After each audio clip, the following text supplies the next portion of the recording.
Hello, hello. You ready for me? I'm more than ready. Yes. Is that your gift? This looks nice. Can't look yet. Okay, I won't look. I'm not going to paint anything or draw because that's not my expertise. Okay, go. Lola's gonna help interview today.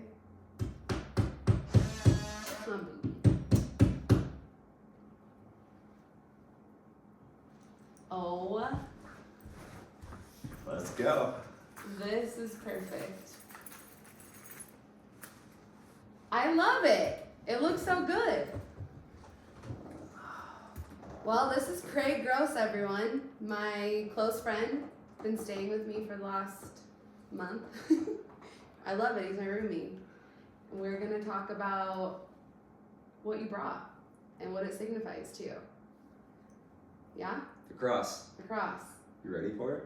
Yeah, I think we first need to give like a background. Like, tell us your background.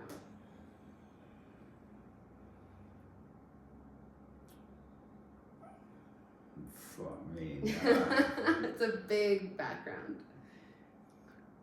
Yeah, I was somebody that I think dedicated my whole life to what that cross is all about.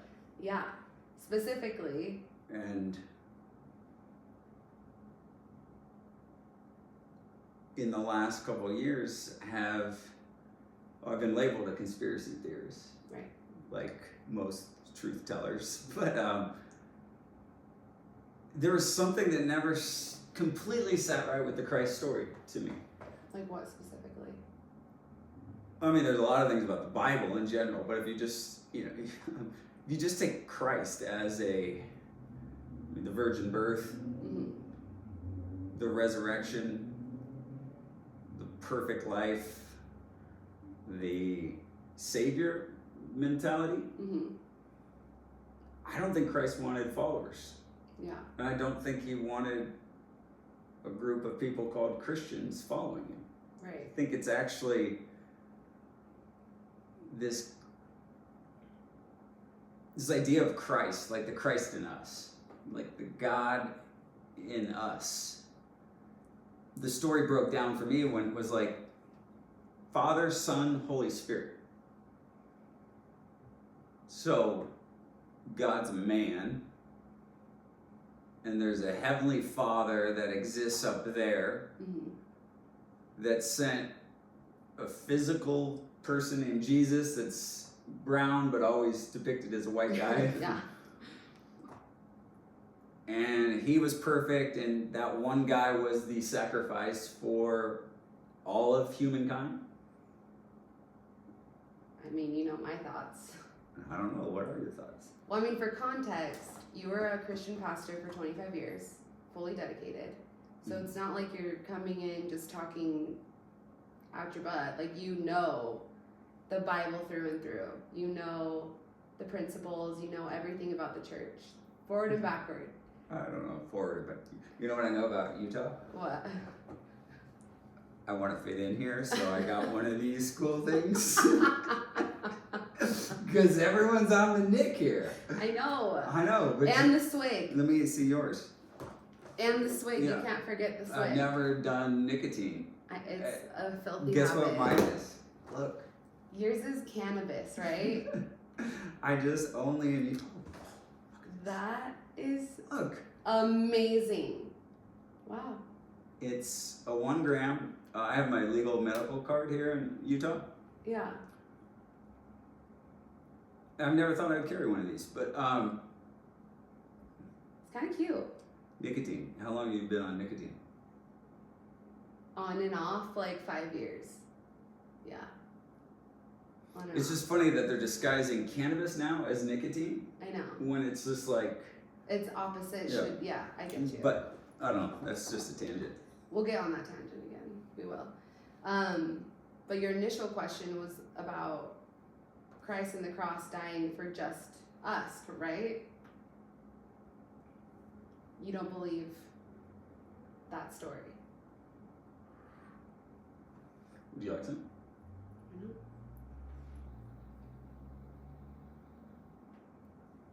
You're in interview mode right up. She's been waiting for this. I have. But I have a lot of questions. you have Lola right there. So everyone's going to be like, is that a real dog? This is real. She's real. She's so tiny. She's full grown. This is my baby, Lola. She'll be on interviews with us all the time. But I mean, I kind of want to tell like how you showed up because it has led to this. Tell it all. So, and I'm also working behind the scenes on this first episode. We're on a loose budget here, so I'm going to make sure your setup is perfect. This is Devynne's living room that is now Conscious Corner. I'm going to work here, interview here, hang out here. You look good. Oh, we're solid. We're We solid? look like professionals. That cross is perfect. I mean, Yeah. I love that cross. So the story of where this began, I met Craig 4 years ago in California at Rainbow Ridge, a retreat that I was sent to from my cousin. I worked for a company that he owned. And I had never done psychedelics. I've never even like smoked cannabis. Like I was just a newbie. And he ran it with his family. And that's kind of where the dynamic started, this relationship. But then we went like 3 years. wait, that's way too fast. You want like detail? Because Johnson and Wesley, they came to a retreat. Mm-hmm. And then there was this shit ton of Utah influence right away Yeah. of like so many former Mormons, or I would say spiritual seekers, that I was like, Christians on their wedding night. You know, like, wait, we can just, somebody told me that I could do this now. And it was like, there was, some of the people were so still, you know, like, I've been there. I gave myself permission to try psychedelics. Right. God didn't give me permission. A pastor didn't. A book didn't. Michael Pollan was helpful in his conversation with me. Mm-hmm. An atheist professor at Harvard. Mom, I didn't go to like Jack in the Box and search Craigslist for mushrooms. Like, Right. this guy taught at Harvard. But I didn't need permission. Permission was something I needed to give myself, and Christians or anyone stuck in religion, Mormons, Catholics. It's just a system of slavery at the end of the day, Mm-hmm. a system of control. And so the God that you're referencing or reading about in your Bible, the God of wrath or the God of judgment or the God of war or the God of this, there's this big God out there that you don't know if this is a psychedelic. I was told this might eliminate me from heaven. Yeah, which I think most people in religion are told that, right? Like, I know in Mormon, it definitely is. Like, it's so forbidden. Yeah, so I met Bronson, and there was this deep sense of like, you should come see how I work with this medicine. I met him at a drug party, unconscious. And there were people there that were just working with drugs in a way with just no respect. Right. Alcohol, drugs, unconscious things, just, I was shown, and if you read Michael Pollan's book, How to Change Your Mind, like, he went and partook in the settings of these places and honored the plants, honored the sacraments. Which was the book we had to read before Rainbow Ridge. I read all that. Yeah. Such a good book. So there was this, I didn't know about Lonely Ghost, I didn't know about Indie, I knew about Mormons, that you guys were this sideshow of Christianity. To say the least. Yeah, it's like the WNBA. Yeah. If we're gonna be honest. I'm sorry, Mormons. Like, you're worth more as an organization, which should just explain this entire system of corruption when you look at how much property and wealth, the religious groups, the Vatican, the Mormons, the things that they own. Joseph Smith, like, sounded like a neat guy with some wild dreams, sounded like he would trip a bit, but the things about Mormonism, to me, some of you guys have multiple wives, some of you, like, can't have soda, but you can have, it seems weird. Well, it's man-made, right? Like, in my opinion, it's completely man-made. It's not... Yeah, it's like they took the base of Christianity. Yeah. Spun it just a bit. Yeah. So, I don't know many Catholic, like, I haven't experienced many Catholics through our retreats. Like, I've Really? I've sat with 500 people, and so Christians and Mormons. Those are the biggest. And because of you guys in Utah, I'd say more Mormons have sat with me than Christians, because I'm that guy in the Christian world that's like, you're still too scared of. Right. And there's a lot of questions Mormons have that we don't get answers to. And I think plant medicine is something we know we can find answers within. Yeah, so Bronson took Wesley, his wife, and their best friends who had cancer. Super hardcore Mormons. She was going in for breast cancer surgery. My wife of 22 years had cervical cancer. Wow. Right before we started doing these retreats. Mm-hmm. Had to go in for surgery. I actually had that jumper thing that you have to wear, you know, when you go home, because you're all stitched up. And when Jess came to the retreat, Jeanette actually gave her jumper. That the next day, following a mushroom retreat, she was going to go into surgery. And I was like, everything's connected when you see everything a little slower. The symbols, the signs, the numbers, but like Jeanette and I, when we first did mushrooms, I first showed it to her, and I just drove up to this house in Laguna Beach, and I said, one day we're going to have a retreat center, and we're going to do this. Yeah.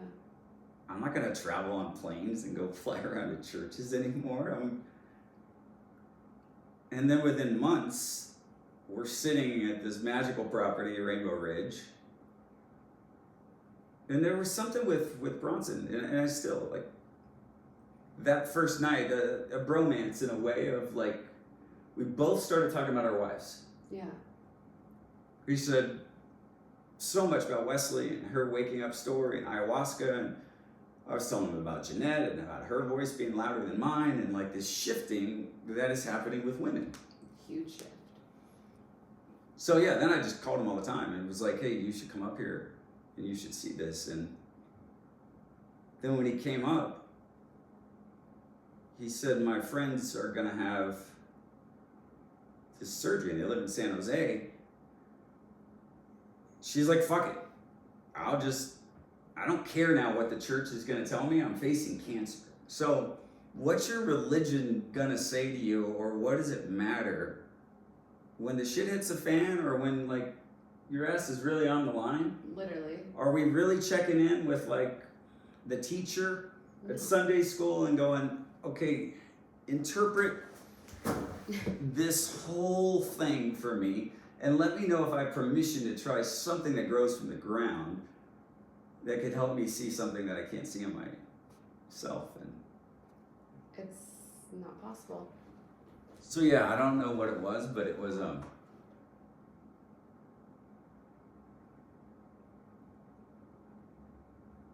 you've been there, and you were just at the funeral at Rainbow at Joshua. So when Bronson and I met in Vegas, yeah, there was a lot of things, including somebody really close to him, that I was like, these aren't the right people, and these aren't the right places. Mm-hmm. And so for him to come and then that experience, Jeanette was seen by this holistic chiropractor named Dr. G through her journey. I called him and I was like, somebody's coming to try mushrooms. Yeah. They're Mormons, they have cancer. Can you come down here with Lisa? like, we got him, we got somebody. Like, Yeah. and it was like, yeah, Raya will come too. We know you love Raya. Yeah. Cutting that out. No, that's a good, we should interrupt for that story. Okay. It's so embarrassing, Yeah, it's kind good. of. Yeah, it's good. It's a major lesson that I learned 2 weeks ago. I don't even know how to tell it. I think you need to start it, and then I'll fill in the blanks. Devyn's in cannabis training. We're working on some things I in was at a Vegas. boot camp. The cannabis-friendly hotel. There's a lot of cannabis lounges that we're working on where you can have this type of... So she's a rookie, though, and so we got her really high before a funeral. Like the most insane, awesome funeral. Out-of-body experience. Hero quartz, chocolate caramels, Pop and Barkley. I told her it was going to hit different. Oh, it hit so different. Go Very ahead. different. Oh gosh, we're in the middle of the most beautiful, profound, funeral I've ever been to of this amazing man that owns Rainbow Ridge, owns all this spiritual property, and I'm so just beside myself. This edible is kicking in. Everyone's crying, and I'm just soaring. And so mortified by this. Craig had mentioned Dr. G was going to be there. Dr. G was a therapist that would work with you during your journeys on plant medicine at Rainbow Ridge. His wife Lisa worked heavily with me for 3 hours while I was on psilocybin. Amazing people. But Craig kept saying, oh, you're going to meet their son, right? You're going to meet him. You'll probably fall in love with him. I remember you specifically saying. And I was like, whatever. We get there, and I walk in by myself, and I look to my left just to scout the room, and I see a gorgeous specimen of a man just standing in the corner. And I kept who is that? Gorgeous. Then I go sit down, and the next thing I know, that beautiful specimen of a man walks up to Craig, and that happens to be Rye, the guy that Craig specifically said I'd probably fall in love with. I'm jaw to the floor. He doesn't look real. He's almost so pretty, but it's not normal. And I'm just listening to Craig talk to him and trying not to stare like a creep. And then we go to sit down, and immediately I tell Craig, I lean over, and remember, my edible has kicked in full force by this point. I lean over to Craig, thinking no one can hear me, and I say, he is so gorgeous. You better work your magic. I am gonna marry him. I'm being absolutely ridiculous and dramatic. And then I look over, and he is right behind us, completely. He heard every word that I was saying, and I wanted to crawl in a hole and die. And I just whipped around and pretended that didn't just happen, disassociated from it, as Craig's laughing, and I avoided him like the plague the rest of the time. Although I still mean what I said by all of it, because, yeah, he's a different kind of man. That was really embarrassing though. I didn't know what to do. I ran. It was good. The look on her face, yeah, when you get The look on my face of pure shame and embarrassment. It's I shouldn't have taken that edible. Why my hair But it'll come full circle eventually. I'm convinced. I think everybody should have an edible at a funeral. Oh, it made it so much more fun. So Dr. G's son is beautiful. He's perfect. He's gorgeous. We get it. But Dr. G, the creator of this perfect specimen, is incredible. Him and his wife. Yeah. They were at the funeral. I love Lisa. I was so sad she wasn't there because I truly feel like I owe her. I just want to hug her. She was like an angel during my first experience, my journey. She helped me. She sat with me for 3 hours, maybe longer. It was wild. Yeah, it's. I want to say so much because it's. I know. There's a lot to unpack. Here's your keys. I don't understand women with keys and purses, and then you can never find them. It's just. But it's like so many things. I know. Well, that cleans my glasses. I got that in Italy. This is a tarot. Yeah, they all have a purpose. It's just, it looks pretty with whatever I'm wearing. Yeah. All right, let me see if I can do it quickly. Because you know all the people now. Oh, like, Devynne's unique because not everybody's got to complete the whole circle here or like see the whole thing. Yeah. But you just showed up, so I just saw your name. I think you probably talked to Michelle before you came. I did. Yeah. Had a pre-call. Yep. Got a book in the mail. Yep. You didn't, did you know my name? No. I didn't know anybody. Okay, so this is, so people, if you watch 9 Perfect Strangers, have you watched it? Love that show. There's some real similarities to Rainbow Ridge. Tons. You did know, though, you're coming to Rainbow Ridge to partake in mushrooms. Yes. We didn't, You didn't trick us like that movie. yeah, that movie tricks you. Yeah. But it's very accurate in what the experience, so.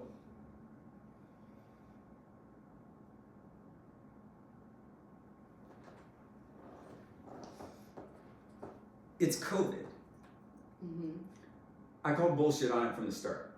I got thrown out of a mastermind group that I was in because I didn't believe in the vaccination. I'm a cat at a dog park. I don't fit in anywhere, supposedly. So for me, it didn't feel right. And this mastermind group I'm in, it was this digital marketing geek crowd, like Jeff Walker's group, in 16 countries, represented by 50 people. Wow. There's a WhatsApp group before COVID, and all this information around the world's coming through. So I don't watch CNN or Fox. I don't have TVs in my houses, so I'm getting this information from a lens through a bunch of worldly disruptors. This was also the group that introduced me to Michael Pollan. There are secret rooms, not talking Freemason, that's not a secret. It's a dark room, but there are secret groups that people go into to find information. Oftentimes those are paid, or those are, now they're called masterminds, or everything is pay to play. Anything out there that you want to do or meet or see, there's probably a way in. So I was convinced people on the internet that I saw selling me things all day long weren't smarter than me. They just knew information and they knew people. And so I got into this room that everyone said you couldn't get into. And then once I was in the room, I saw the power of what happens when you can get in front of anybody you know.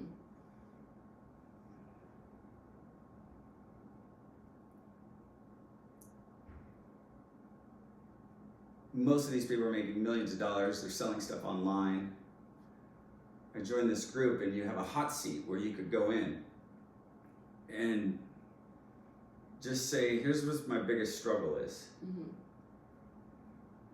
And then around the room, you just shut up. You just record it, and you let everybody just speak into it. No, I tried that. No, you just sit and listen and take it in. And we do them every time in these groups, and it's powerful. If you get that chance to get the whole room, there are $1 million ideas like that, where you're just going, these people know how to execute it, and they got the room, and it cost me almost $50,000 to get in this room that I snuck into. I didn't know anybody in there, but I was just convinced I could get in this room. Yeah. The first idea I got made $150,000. So I was like, oh, I get it. I get when you're in this thing. And so it's time for my hot seat.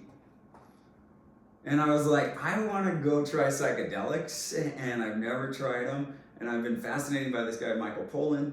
I've been looking at all these places around the world, and I want to give myself 30 days, but I've never been able to quit working for 30 days, even on my illest days, sickness-wise. I don't know how to stop. You're like a machine. Machine to machine here. I know. I'm a machine. I've figured out how to stop. I'm still on that journey. And so within 4 days, I have Michael Pollan's email. I have somebody in the group offer to be a guide in Austin, Texas, and sit with me. Wow. And I was like, wait, I don't have to leave the country?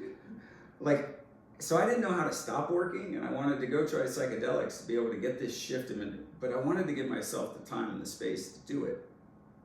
Because I didn't want to just check into something, get some answers or short codes, and then just jump back into it. And the places that I read in the indigenous, when you go to Brazil or when you go to, I didn't even know what medicines I was going to do. Mm-hmm.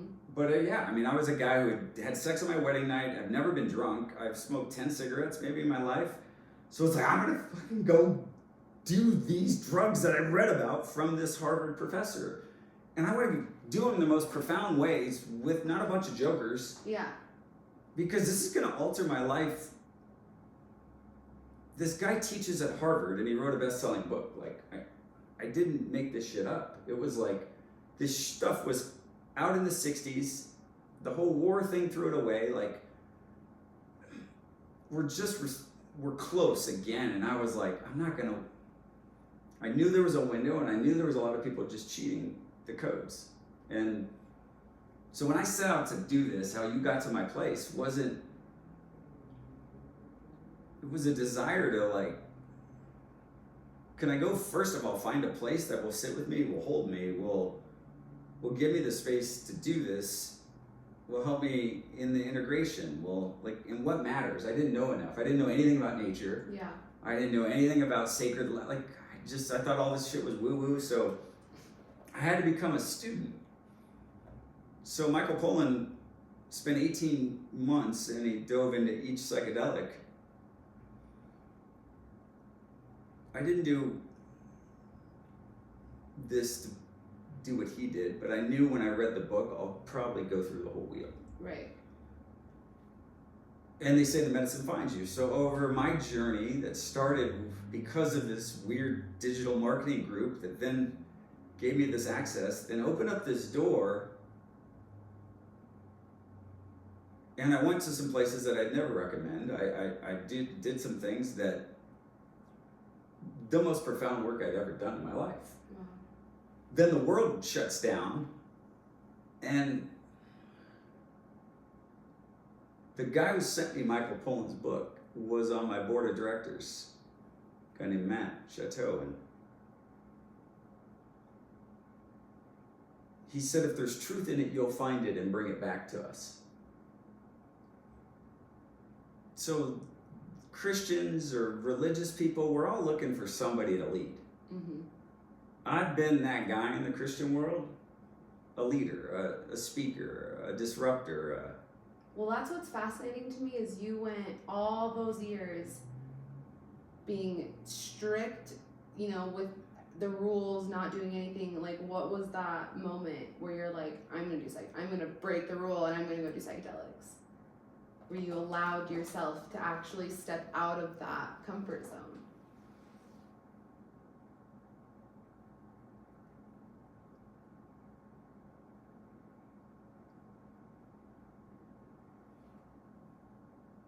Cannabis. First night I ever tried cannabis. And why did you try cannabis?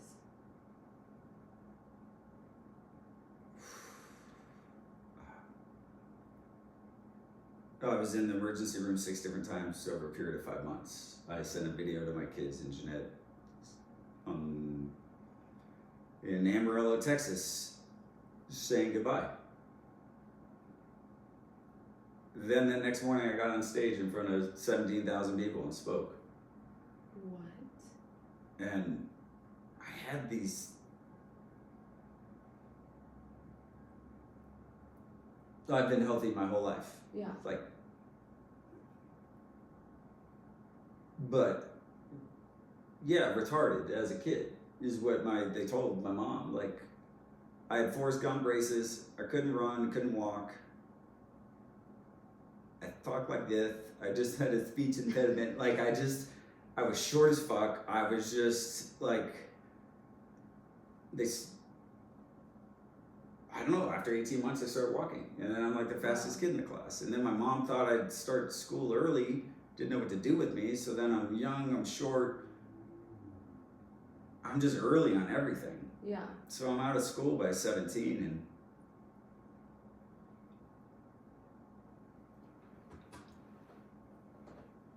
I think health-wise, everyone in my family's overweight. My dad died early. I gave my sister my dad's money that was left over with one condition, that she must go to the doctor or she's next to die. Mm-hmm. So here I am, like, now I'm sick. Yeah. And I'm like, oh fuck, I'm like, I've never had anything that's taken me out, and I didn't know I can get the answer to anything. And I chased this one down so far. I went to Magic Mountain with Nolan and got a concussion on X2. A fucking roller coaster that just banged our heads. Gave you a concussion? I didn't believe it was a concussion, so I didn't go get treated. Right. Until like 6 months later, I got a concussion. I'm unloading in my garage. My mom moved in with me. The look of like, don't ever do that. No, it's just a circle of life. Yeah. Like, there will be a time, maybe, when parents move back in, and she had a box that I was trying to get down, and it had the most gigantic photo of my adopted brother, Michael. Yeah. And when I was just joke, like, we never got our photos on the wall. Like, Michael had, like, it was just like this gigantic one, and then it fell over and it knocked me in the head. And which is wild. They thought I was against them adopting him. Michael and I are cool. Like, we've always been cool. Yeah. But he's black. My parents are so fucking white and so old. They took him to great clips. They never knew what FUBU was or let him grow out his hair. So I was just like, just more real with my parents of like, you really want to have another kid? Yeah. And so, yeah, karma or whatever, that thing hit me in the head, knocked me out. Karma. I don't know. It was like, oh, this is that feeling. Yeah. And a bunch of my friends play in the NFL, and so I called Josh and said, what do I do? He said, put sunglasses on and don't look at a screen for 2 weeks. And that's like your whole job. Yeah. At the time. Yeah, so Yeah. that sent me on a, oh my God, like, this is serious. And so then with a history of stuff that never made sense about me, from seizures. Oh yeah, I had seizures as a kid too, so it was like, so now I go back and I was like, I've been healthy my whole life, but I was kind of fucked up as a kid. And now I'm here and this is fucking me up so bad. So they're like, you have onset of, it could be Alzheimer's, it could be maybe you're... What? I had so many tests, so many CT scans, MRIs, different, and then all I was handed was medicine. Yeah. And I'm not an anti-medicine person at this time. Yeah. I grew up with a couple of vaccinations, so became sus on it, having kids and watching all the things that they do. But I was like, okay, why am I getting this if you don't know what my diagnosis is? Here's a Band-Aid. So I didn't take it. Yeah. And then people thought I was crazy. Oh, so then I actually went and saw a shrink and said, okay, well, maybe, your dad died and maybe this, but a lot of stuff happens when death, it gives you a chance to like, look at whatever. And so all of it, I'm thankful that even in my dad's passing of like, it gave me such an opportunity of growth, figure out things. At the end of the day, I'm sitting there with Dave in Pasadena, 2013. I'm sick as fuck. I'm just, I can't stop and I didn't not look at a screen. I didn't know how to do that at the time. Yeah. And so things just propelled, and we're watching CNN and there's a weed documentary. I'm like, that's one prescription I don't have yet. And Jeanette chimes in, she's like, I'll watch the kids we don't have to go to church. You guys go get your cards. That might be the best thing Jeanette's ever said to me. That's shocking. In her entire life. Like, just the best words. Shout out to Jeanette. Yeah, because it was like, I mean, she saw how sick I was. Yeah. Like, not able to have sex. Like, there was just a lot of things that were like, I finally did shut down for 3 months and I didn't do anything. I joined Orange Theory, like some women's gym thing with her. We'd go to coffee. I was just chilling, man. Yeah. Weed, though. When we got our medical cards, oh my God. What was the first experience of you?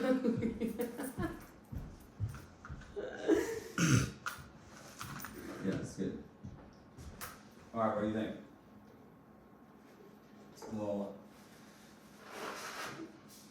I think if you can just, just let people talk.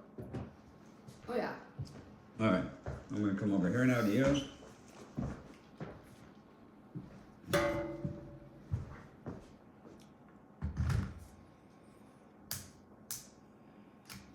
My little infant. Oh, my baby. I love her.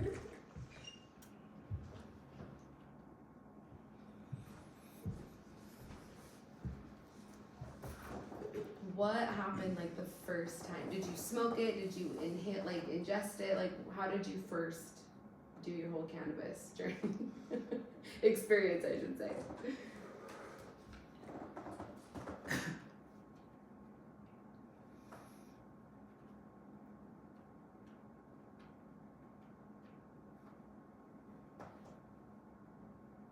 It was Sunday morning. I hate church. Says the pastor. Gotta be honest, guys. It's the lamest thing it's our offering. We spent all week doing this, and this is what we come up with: the same songs, a talk, nothing interactive, staring at. Yeah. Forced to go, as a pastor, but I never saw myself doing stuff inside of a church. But then I ended up being the guest speaker at everybody else's church. So when I'm home for a weekend and I don't have to speak, I don't want to go to church. Yeah, I wouldn't either. Because then, you're always working too. It's just like, hey, what do I do? Joey's looking up porn now. Okay. Yeah, you needed a day off. So get your medical card. So there's this LA. I've been you could get Utah. Is there a bad part of town here? Yeah, there is. Like in Salt Lake downtown, South Salt Lake, some places in Ogden. No offense. Yeah, I'm in Pasadena, so to get to LA, it's like, okay, that's off. There's a place off La Cienega, or there's a place in more Silver Lake, Echo Park. This is 2013, so it's very hard to find. Yeah. The documentary talked about what was going on in Colorado with Charlotte's Web. I've never bought drugs at this point, ever. Mm-hmm. You haven't even tried it? I've never tried it. Yeah. Drugs. I've never been around it. Okay. I called my neighbor in Pasadena was smoking pot. I called the cops on him. If only they knew what you were like today. He would be kind of deserved it. We put a fence up and he fought us on the property line. So I was like, he's smoking weed. What are they gonna do? I was that guy that was like, they told me it was the devil's lettuce. Yeah. When they tell you the cross is the cross, some of the stuff, you've been told to have faith to just have to believe it. Mm-hmm.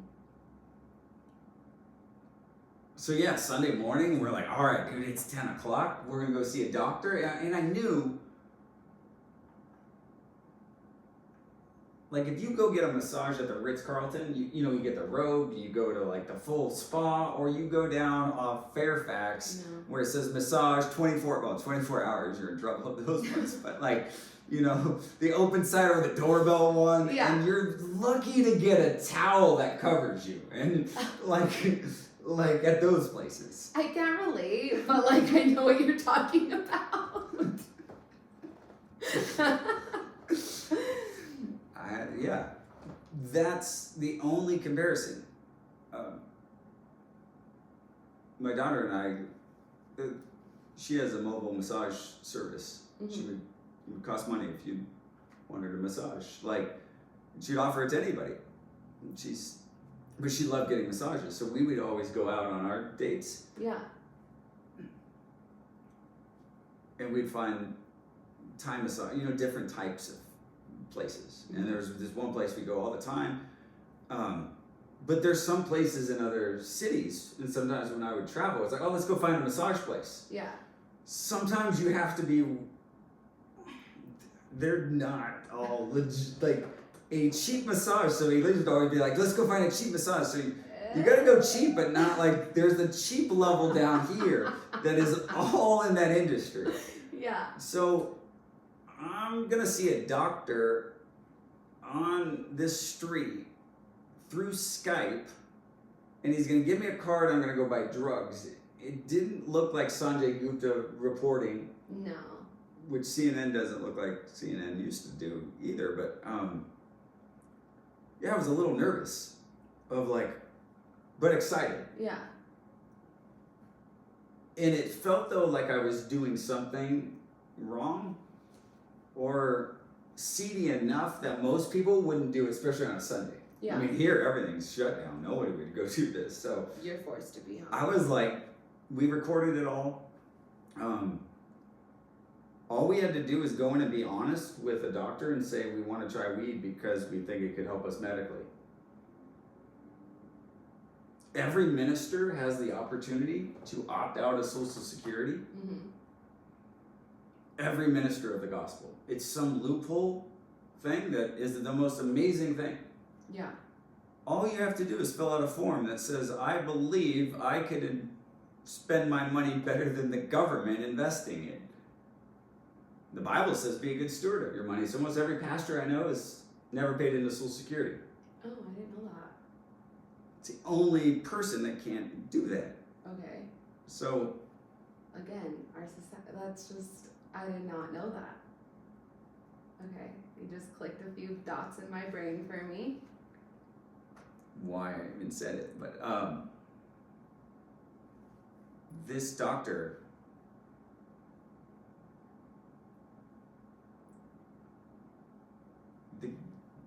you pay cash. It's a Windows computer. The setup's janky. He looks like he's in a hotel room, and it's just like, all right, here's what I got. And I said, yeah, I have head concussions. I want to try weed. And I watched this thing on CNN and printed out a card. And then at the time, they weren't able to direct you where you could go buy it. Oh. So what do you do? So we got our cards and we're like, now what? And the lady's like, there's a green cross up the road. Like, look for that. So back in the day, these dispensaries were only marked by that, and you couldn't really promote, and they were collectives, or it was all medical. This was before it was recreational. Yeah. And thank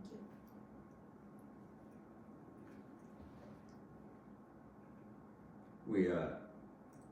We found the green door. We walk in, this girl's like falling out of her top, speaking like Russian. I like have a movie. There's a guy with a gun. What? You gotta show her this, you gotta register. It's sketch. Like, I wouldn't.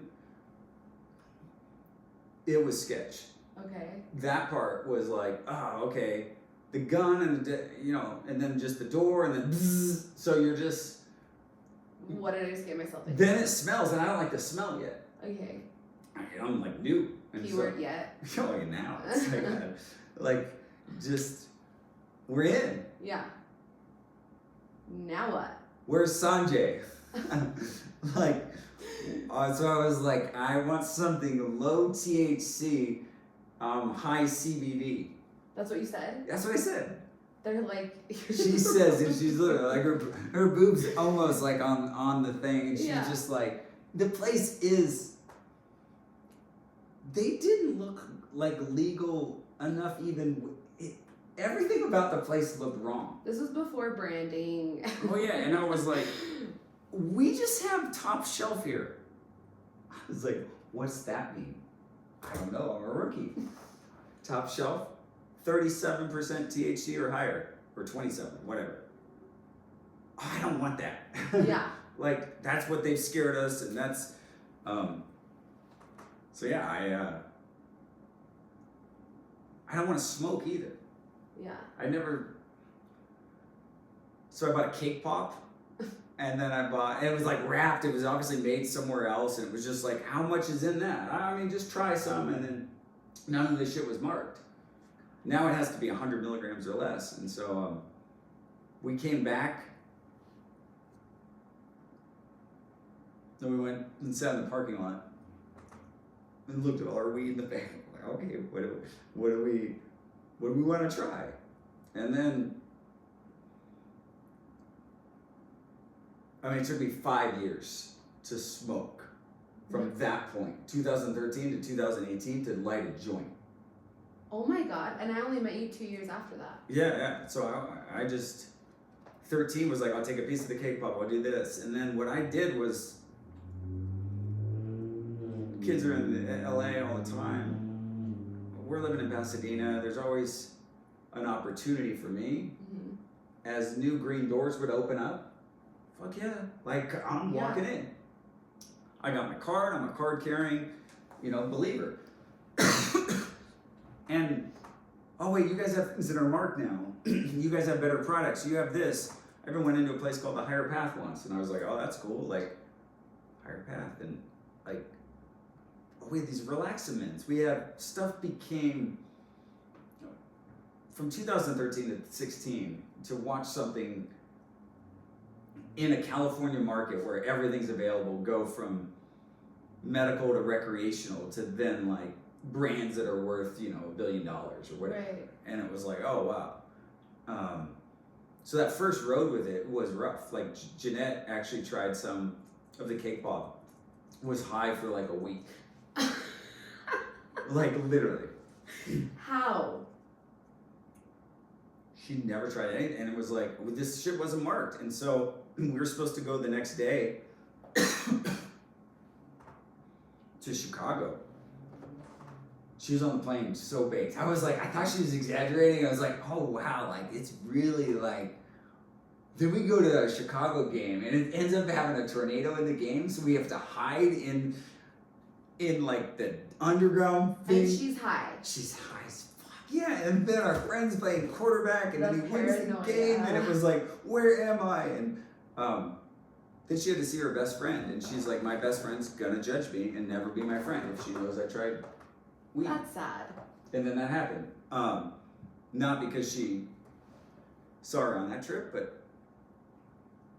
over the next 5 years, our house became the house that if you were in town in California and you want to try weed, you go to the grosses. I had a back house, so I could put your kids in the back, or sometimes tucked you guys in the back house. And you need a giggle guy. You need a guy. It's like, especially Christians, like, like, and the religious that have, when you're 40 and you're trying weed for the first time. Yeah. You're just, and you've heard all the stories. All the myths about the devil's lettuce, or all, we haven't talked all the things about people say on psychedelics, but just weed. We're dipping our toes. We had like pizza, I'd have conversation, people would tell me how scared they were, or fearful, and then you walk people not off the ledge. I'd watch friends not be able to move. Like, hey, the pizza man's here. And you're like, I can't walk to the door. They're like, no, you can't. Like, really, just go. And all of those experiences with... intensely to the camera because I get immobilized. I can relate to that. You forced me to get up, and it is like a freaking mirror house from the carnival. Like, I don't know what's happening. Everything is warped. But I'm still in boot camp.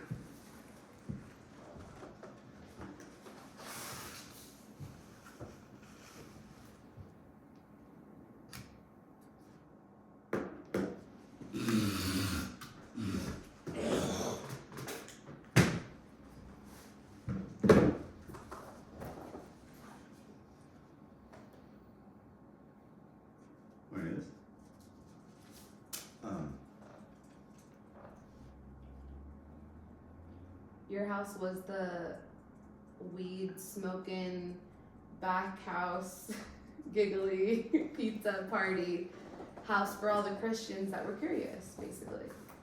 You made it fun. And not like it was, you're like shooting up a drug in your living room on the floor. Like, you're showing them that it's a plant.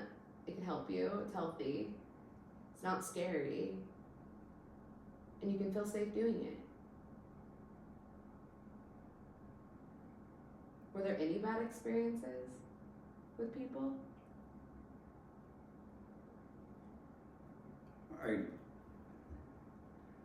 This one's over the top, but part of me is like, no such thing, let's hear it. I have to tell you. I have to hear. I'm a nosy person.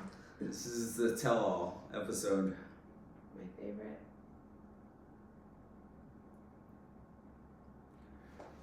People are so scared of weed. Oh, They're I used to be so petrified. scared. Oh, God. Like, there's not, I mean, I had eventually watched Jeanette take 1,000 milligrams of cannabis a day to cure cancer. 1,000.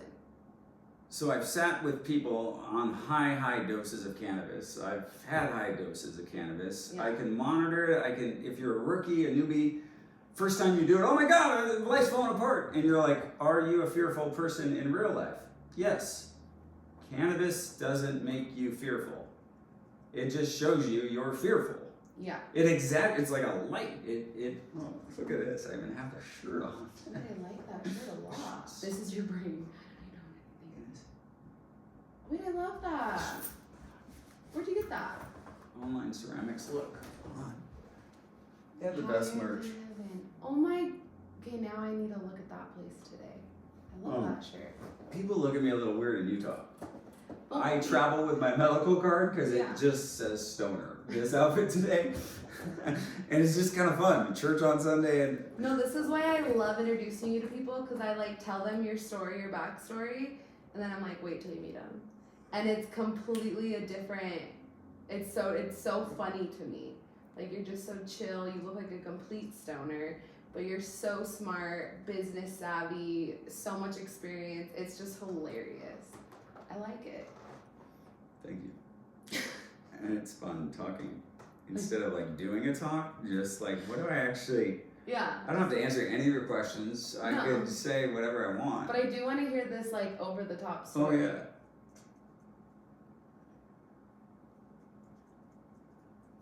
Hi, Mama.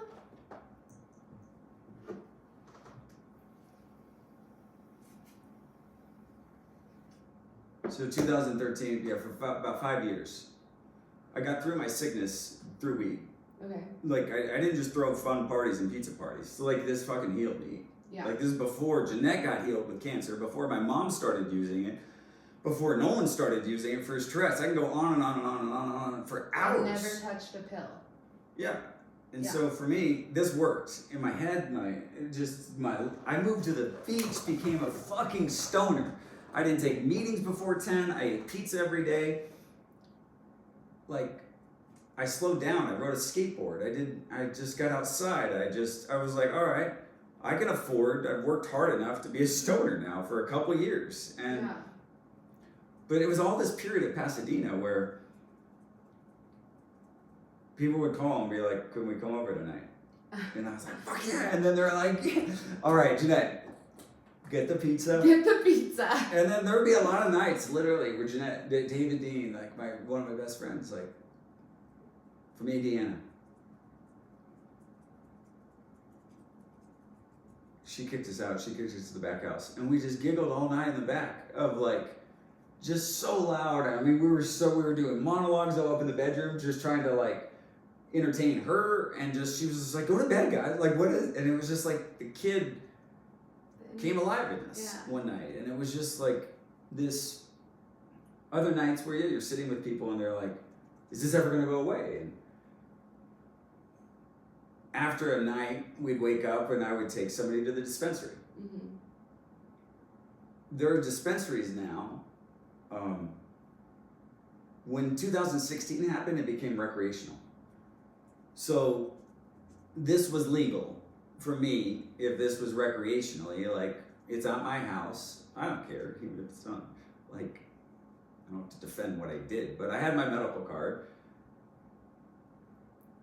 So then when I could take you into the dispensary, I'm like, okay, here's what we had last night, or here's the product. So I could explain it to you, because this stuff's like the Bible. Yeah. Like, where, you know, you got this book and you're like, who wrote all this and where do I start? It's, okay, don't take that whole chocolate bar. You're gonna be just immobile. Yeah. And so then there's a sense of, I'm flying back home.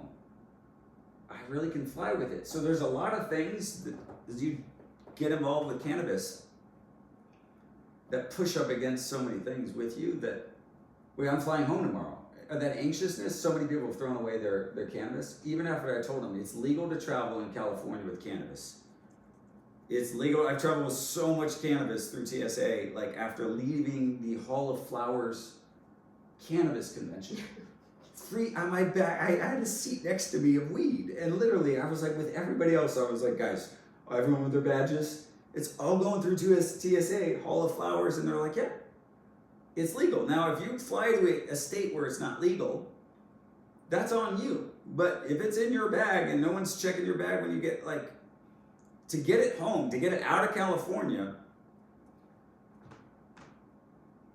is legal on a plane. Yeah. But so many people, it's like, it's new. When you go into that, am I gonna get, yeah. Are you, like, what do you do? And so the experience with me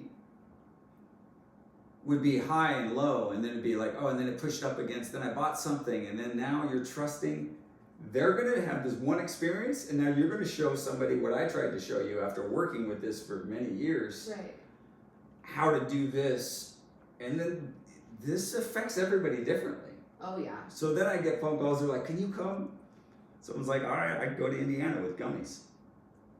Bunch of card-carrying Christian people, all in their 50s. I'm like, here's your gummy, wait about 45 minutes. You guys are all gonna fucking laugh. Yeah. What do you guys wanna do? We could play Uno, we could just laugh, we could tell stories. We don't have to worry about anything. Yeah, just chill, relax. They're like, oh, that's all we do? It's not all we do, it's just, it'll be a fun night. You're so present. So, the Christians, at this point I'm not smoking, I was vaping at night, Girl Scout cookie strain, perfect 50-50 hybrid. I just found something and I just was like, okay, that works for me. And then I had these Relaxament 5 milligram edibles. Mm-hmm. And so I was just dialed in what I felt like on a very low dose of cannabis, but I go into the store one day, and there's this brand called Fioria. Okay. And it's a woman's brand, and it says it's a spray, not a tincture. And I was like, oh, okay, that's cool. And they said it's for down there. Stop. And I was like, okay. So Jeanette, we're trying something new. So coconut based or whatever, and so they're like, it's edible. What? So she said, you can put it in your mouth, or you can wait till your mouth's down there, and okay, cool, I'll buy that. And then you don't have to smoke, and it hits you, and so it was like, it's like, so yeah, Jeanette's very trusting. Hey, let's pull our kids out of school and make up a fake school. Let's travel the world, all my wild things. But yeah, hey, I got this new one. You just spray it, and it gets you high.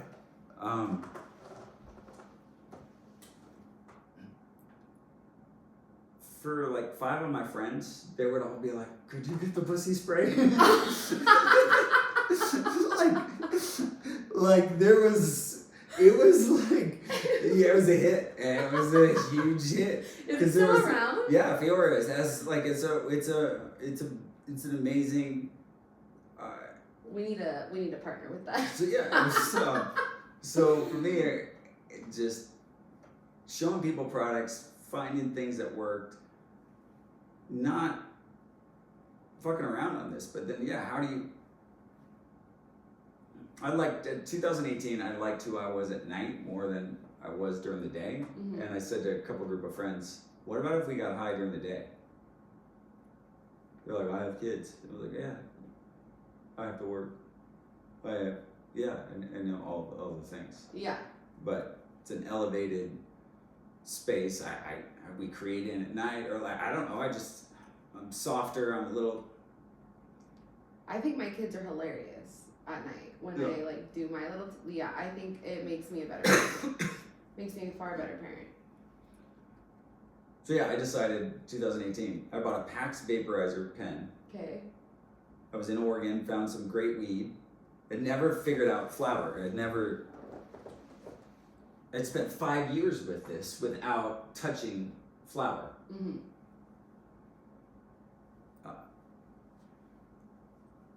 I spent like 22 years G-jamming also. So like without having sex. Mm-hmm. Because we were told we couldn't have sex. So the Christians, I know the Mormons did the docking, but that's a little much. G-jamming? G-jamming. Oh, gene jam. Okay, I do know what that means. Okay. That's the. Okay.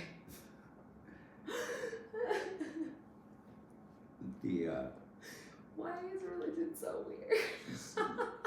so weird. Docking, gene jamming. Yeah. Okay. Yeah. Back to that. It was a $300 smoking device. Jeez. Then I bought a $80 Alien Lab flower. Okay.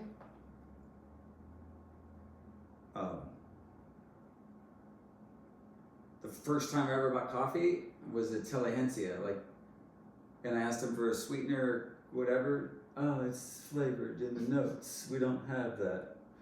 And it's like, we don't have sweeteners. It's sweet because you need the dark. You just don't know the right coffee. And it's like, you guys, LA. Just give me sweetener.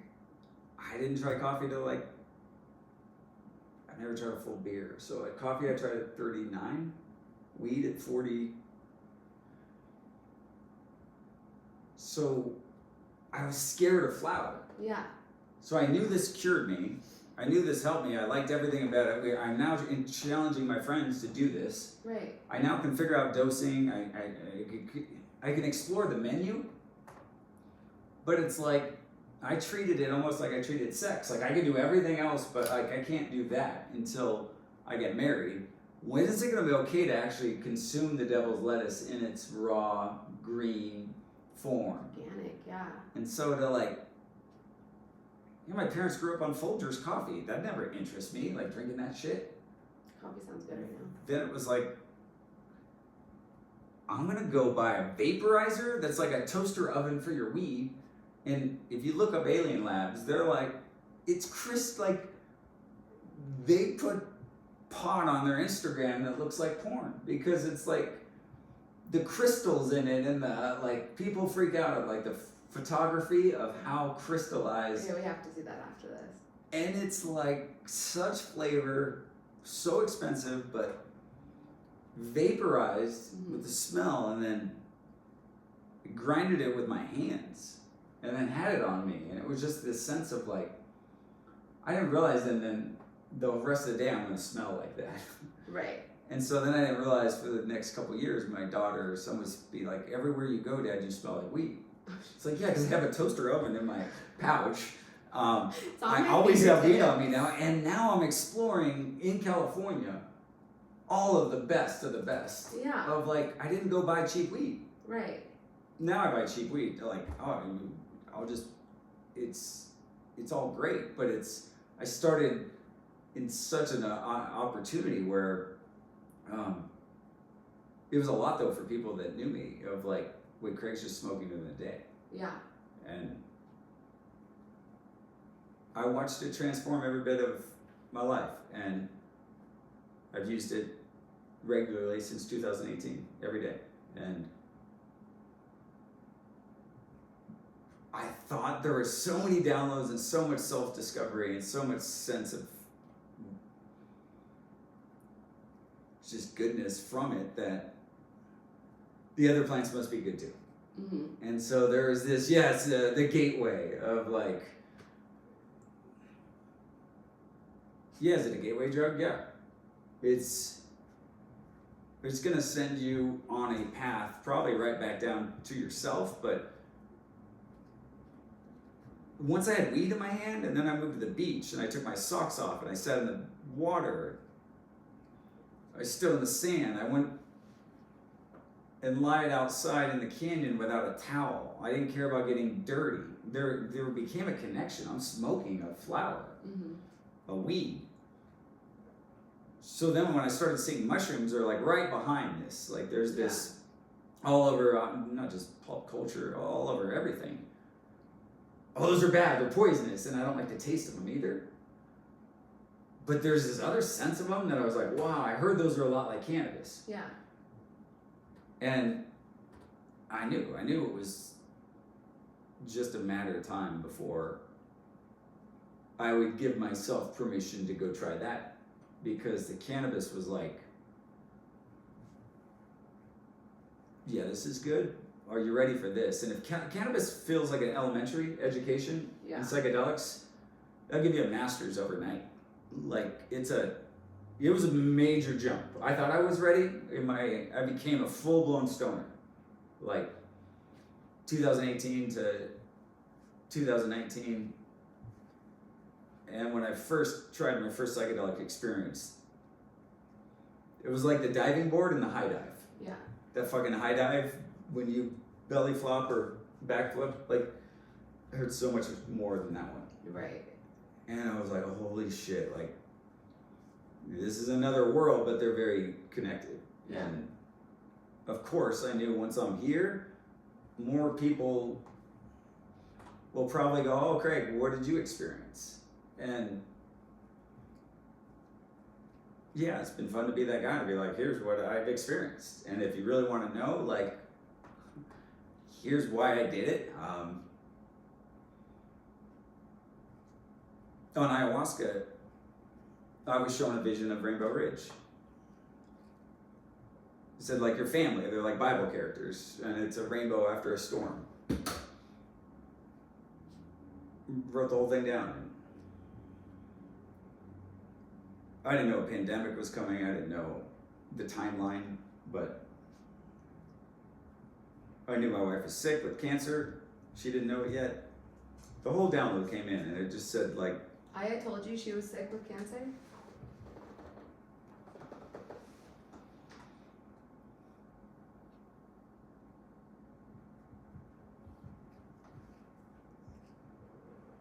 Aya had told me that she needed to get comfortable in shorts. And her voice was louder than mine. Wow. The shorts pointed her to the discovery of what she was carrying, which is cervical cancer. Wow. One of our first mushroom trips together. Mm-hmm.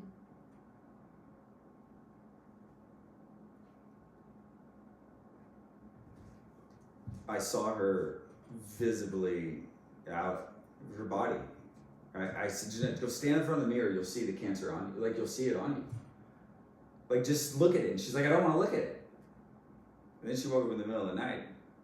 It was like, I have cancer. And it was like...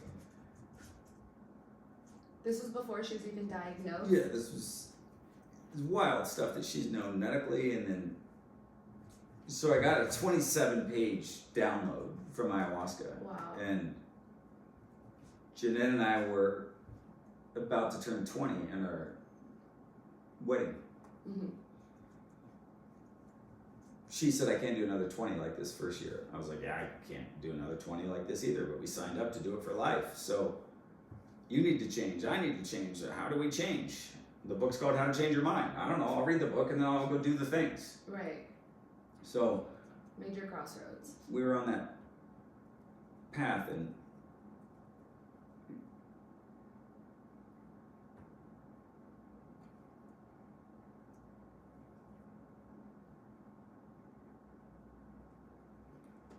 Nolan played in Terminator and in Noah.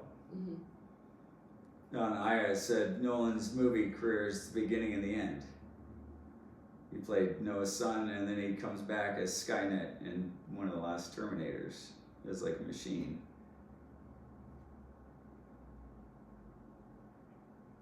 Your family's this rainbow after the storm. I came back, I was like, the only thing that I would have to involve is like mushrooms, and maybe it's like, I don't know, but maybe it is that retreat place.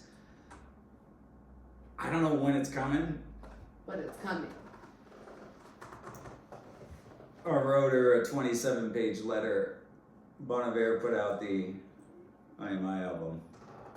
Best album ever. We went and saw him in Vail and Red Rocks, and on the plane I gave her the download. It ended with, if you want out, it gets wilder and weirder from here. She had done mushrooms. She was well behind me on plant medicine path. What she didn't know at the time was she was going to be well ahead of me on this high dose of cannabis very quickly.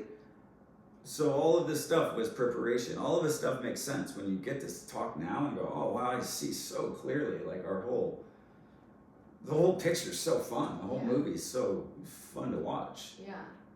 Back. While I was in it, it was like, holy shit, like I just went and drank some juice and did this, and now I was shown this stuff that I believe it. Yeah. It comes from the same place that all the other downloads, my whole life, all that still small voice, all the things that I know. It's a knowing, it's a feeling, it's felt, it's seen, it's heard, So then how did it, like, after you did plant medicine and had that, how did it alter, like, the relationship you had with your spirituality or religion to now this new profound, like, lens that you just cracked wide open?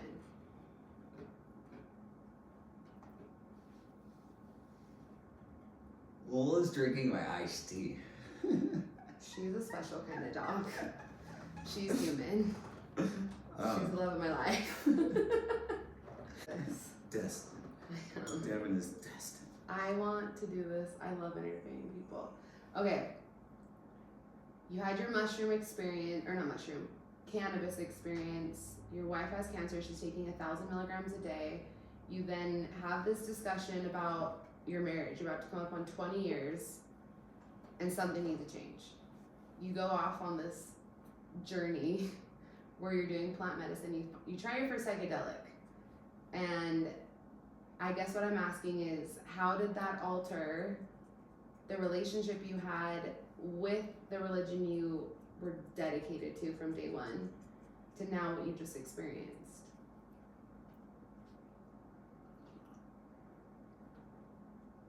Because I could see it going two ways.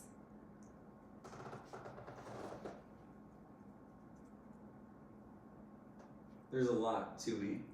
Oh, I know that. When you were invited to the retreat, we gave you a 500-page book to read and a movie to watch. We sent you home with a 12-week guide with videos. Like, I take this stuff seriously. Yeah, it was super professional. So, even got a shirt. Yeah. I found it yesterday, by the way. It's in the garage. You got the spiritual plan? Yeah. Oh, this goes so hard. I should wear that in the next.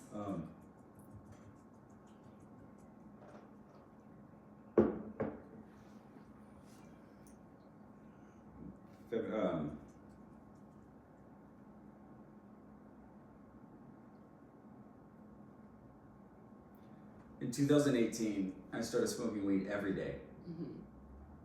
By the end of it, December, Matt Chateau sent me Michael Pollan's book, How to Change Your Mind. Said if there's truth in it, you'll find it.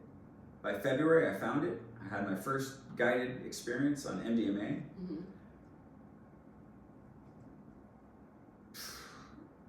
Like, I knew it. I spent the next 4 weeks doing something called Fun Day with Dave Tosti in Laguna Beach. We blocked out our schedule. It just said 12 hours. It was called Fun Day. I love that. Mushrooms, chocolates, and mushroom exploration. Then I came up with a retreat idea. Jeanette wouldn't want to do Fun Day how me and Dave did it. She wouldn't want to go do. So I organized a retreat in a way that I thought Jeanette could take the medicine in. Mm-hmm. All I've been doing my whole life is organizing fun spiritual events with entertainment, with artists, with painters, with artists, skateboarders, sports, musicians. I've been that guy. It's like kids came to summer camp in Palm Springs before there was fucking Coachella. Like, we rented out the water park every day. We had fucking Katy Perry when she was 16 playing as a Christian, Switchfoot, and bands that people trusted me with their junior high kids. I sent them back with mullets, literally. We told them mullets were cool, and we gave out mullets, and junior high kids will do anything. And so then I've done adult retreats. Then I've done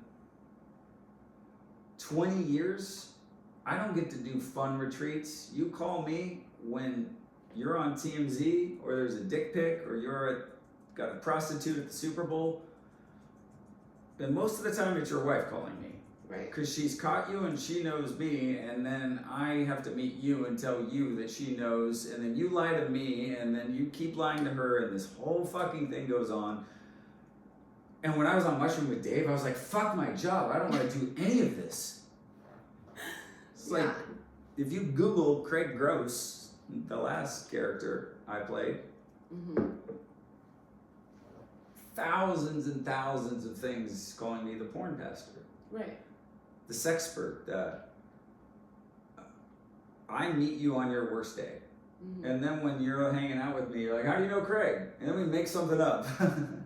Like, because it's... You can't say he's helped me through my porn addiction. Oh yeah, my wife called. I was jerking off and looking at porn in my own bed, and my wife called Craig and handed me the phone. Yeah, no, it's like... Doesn't work well. Like, I don't want to bring that up. So on mushrooms,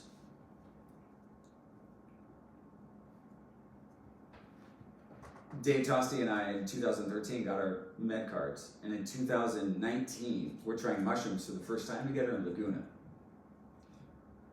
And I was like, Dave, record this. And he's like, don't post it. I was like, I know, dude. I read the book. You didn't. You know, just record it for me. Because if this isn't me, like, I'll know. And I was like, Dave, I'm quitting my job. I don't want to be the porn guy. I don't want to be your 911. Like, I want to meet you here in the rocks of Laguna when you're tripping, like when you're dreaming, when you're flying. Like, I want to be at your best day. And it was like, I don't know how I'm going to do it, but I got enough money in the bank. I've been smoking weed every day. Yeah. I've moved to the beach. I take my kids out of normal school. Weed shattered a lot of things. It was just the appetizer. Oh yeah, and so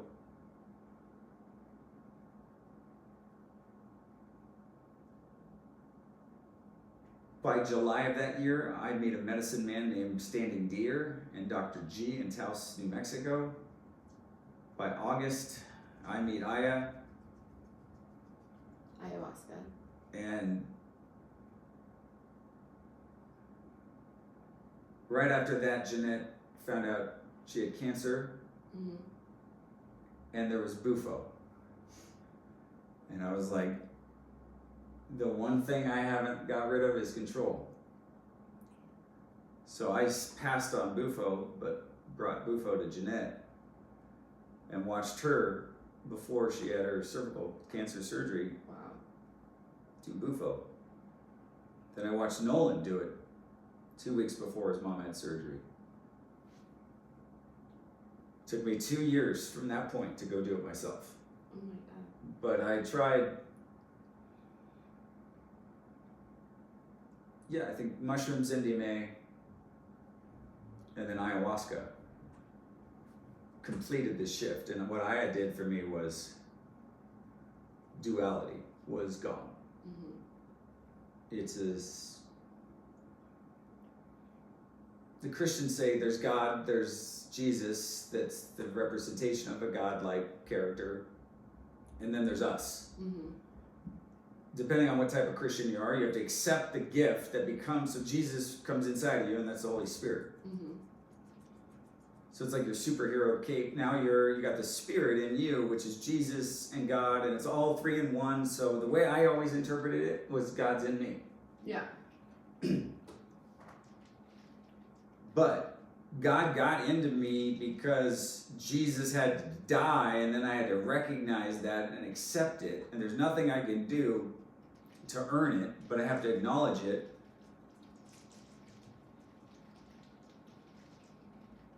But does that make me less than God? Does that make me God, like separate from God? So the Spirit, I grew up Baptist. We couldn't dance. We couldn't, express ourselves like Spirit-led.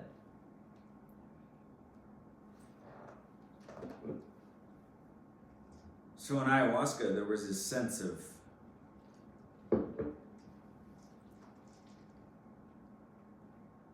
it was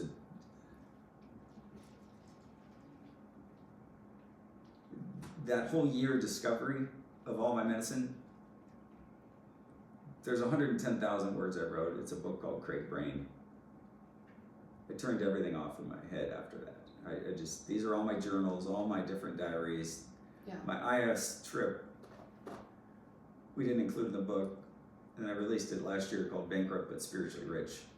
It's just my IA download. It's too much to try to even explain, and there's so much in that. So go buy the book.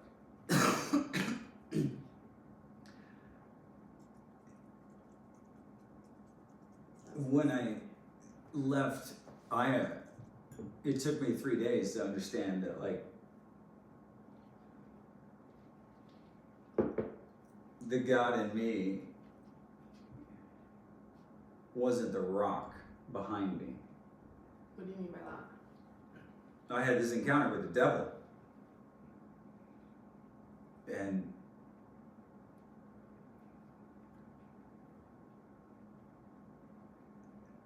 there's a rock that I was attached to, like leaned up against in this, and as this devil approached me, it was a guy I physically had a conversation with, but he is appearing as the devil, and I was so scared. Yeah. But then I knew I was so light, and I could feel the light coming from the rock through me. Right. That, like, it felt like a cartoon. It like melted this devil. His voice was so scary. I was so scared. Like, I was tripping so hard. I had a Tesla at the time that could drive itself. That I was like, if I could walk, I'm out. Like, if I could just get to the parking lot. No. It was the worst night.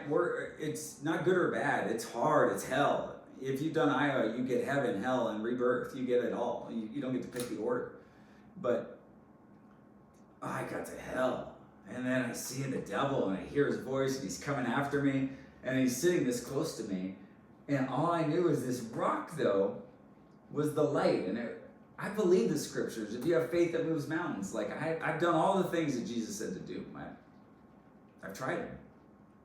Not eating, not giving away money. Like, I've tried them. And so the light, like, okay, this rock's shining and blasting the devil, and it did. And he ends up crying, and I'm in the spa 2 days later telling the story to my friend. And he goes, Craig, so when are you going to realize it wasn't the rock? Oh, shit. And I was like, oh, fuck, dude, the duality. Yeah, why am I always thinking it's something else outside of us than us? That fucking light was me. It wasn't the rock, it was me. And it was like, it's always been me. It's, oh, fuck, dude. It's like, on Wheel of Fortune, when you finally see, like, the puzzle. Yeah. And you're like, or you just, there's something you see or feel on these experiences or get downloaded, upgraded, you get the experience, and then you get, like I said, that came 2 days later as I'm still trying to process it. And you're like, oh wow, okay, I knew nothing about the word duality or this idea. It seemed weird that you accept this Jesus, but you'll never be him. Because I wasn't born of a virgin and I'm not perfect. Well, let's scrap that he was born of a virgin and perfect. Mm-hmm. He was an elevated being that had a lot of great things to say. And if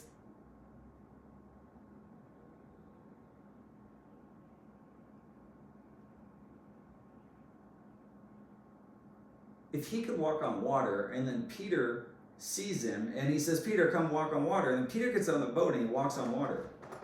There's 10 other disciples hanging out with Jesus that have given their whole life to just follow this dude.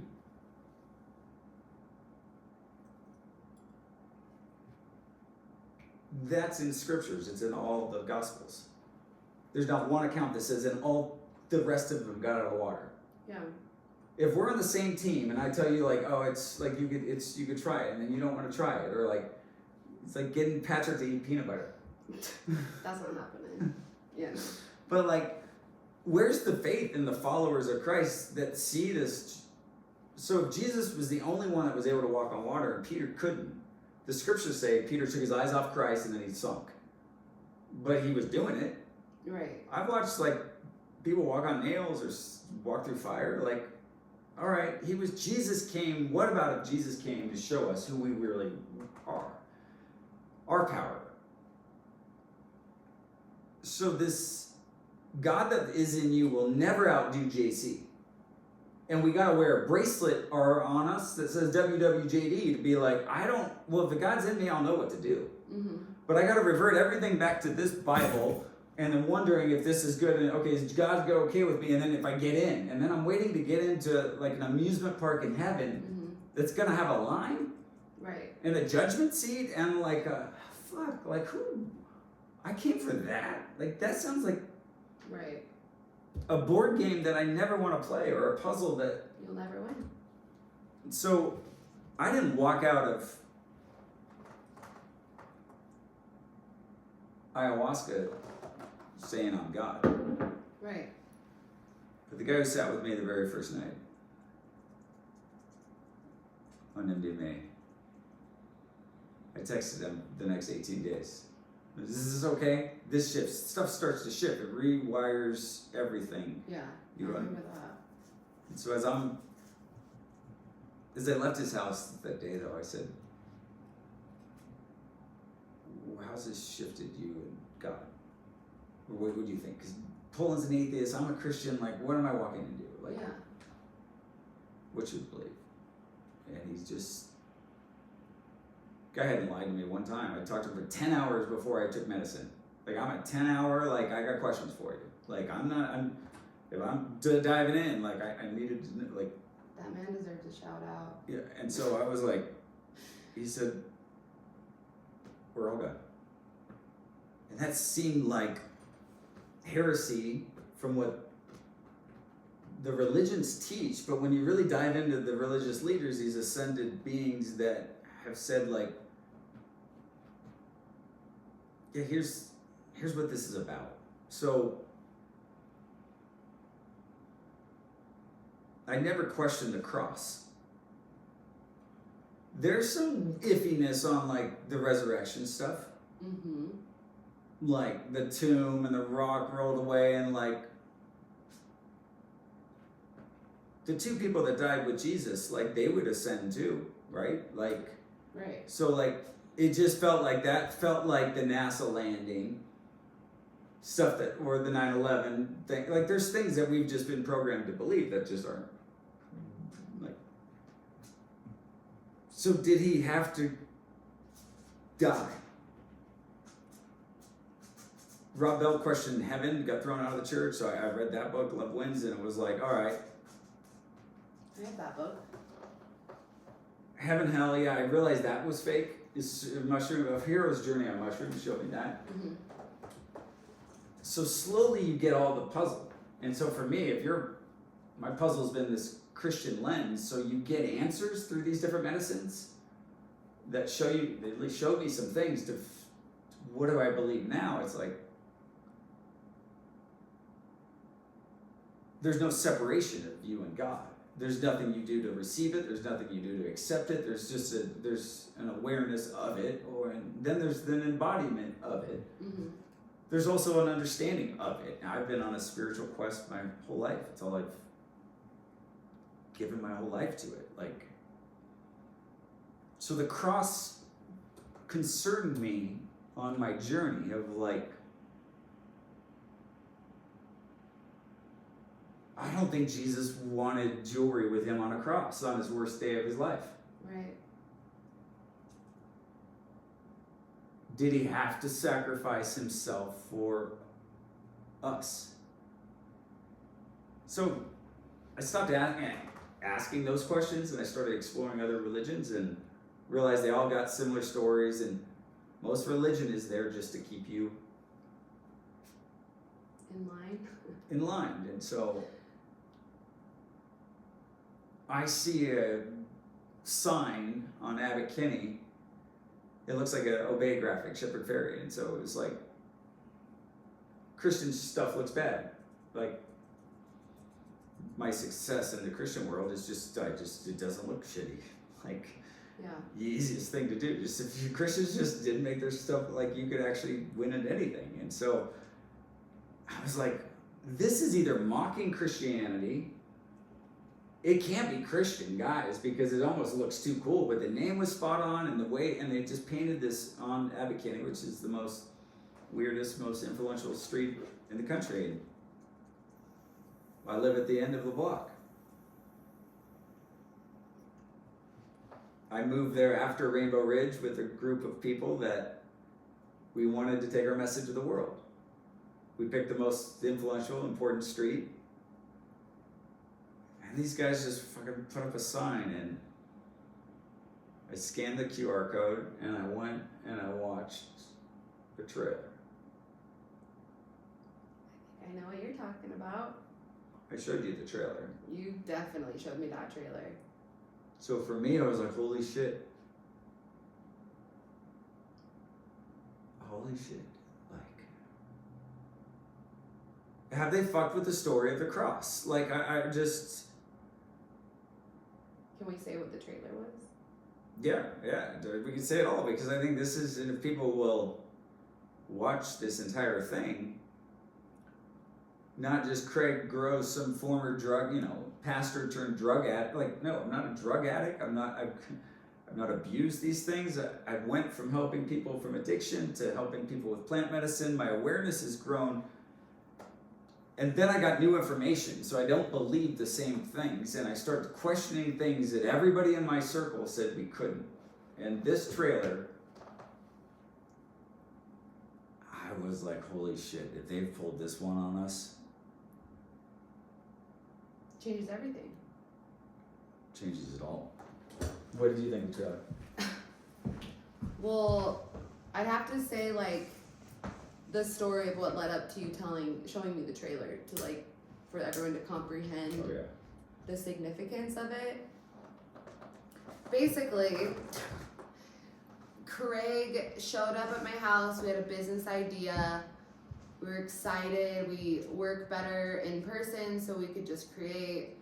And the first week he was here, I didn't have my kids. And he's like, you know what, let's drop in.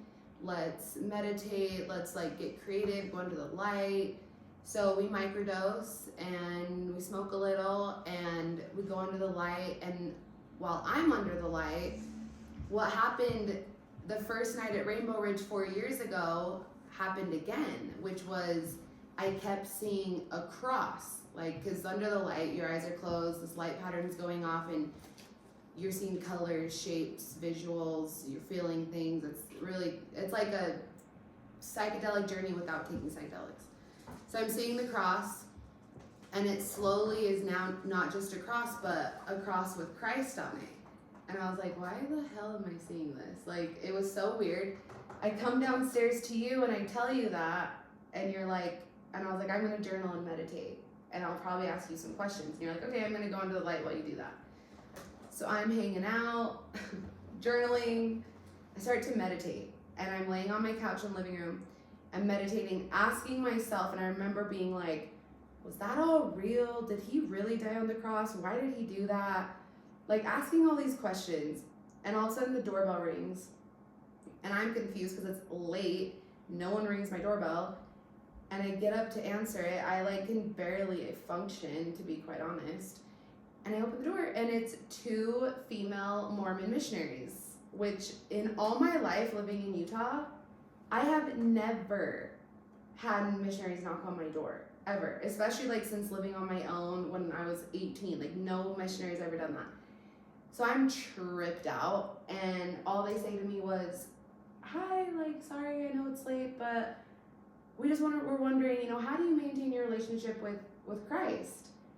And I just was like, if they only fucking knew what I was on and doing in this moment.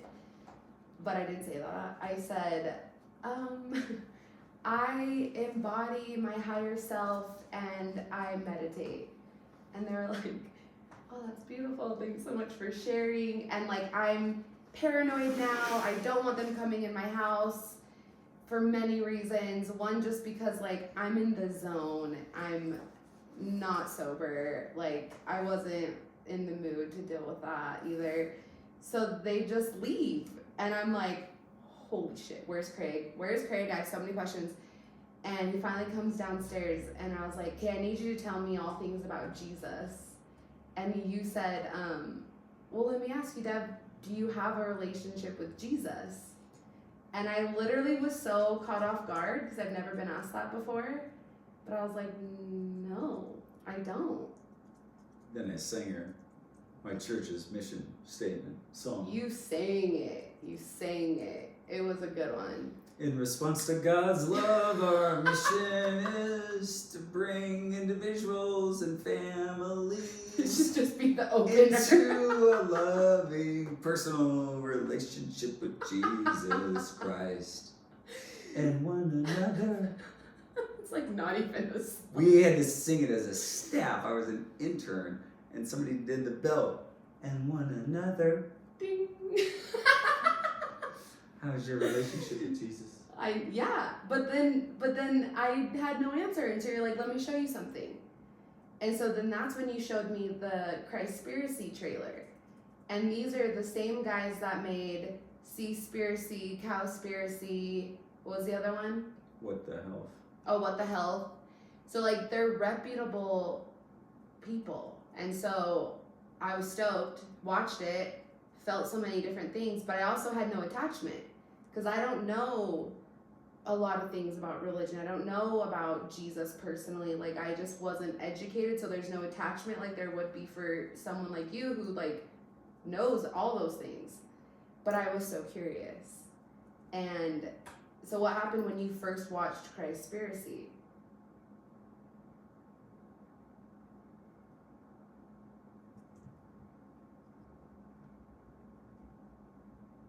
It blew my goddamn mind. To say the least. I DM'd Cameron that night. What are you guys doing with the movie? I'm in Venice. You put it on advocating. I live here. I have a pop-up opening next week. Yeah.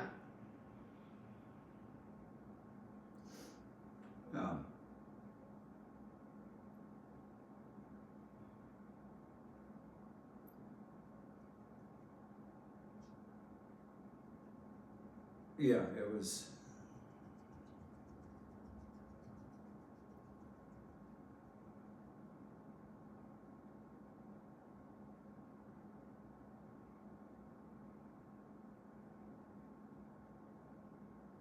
It's the strangest thing. It was one of the wildest events of my life. I can't imagine. Like putting myself in your shoes, I can only imagine how mind fucked I would feel after everything you were taught, how you were raised, what you dedicated your work's life to, and then to watch this documentary that just like changes the script completely. like, what was the first thing you asked yourself? Or at least thought of?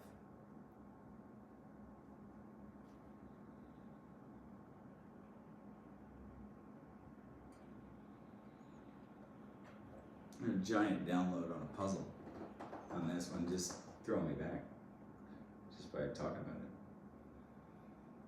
That was the first thing?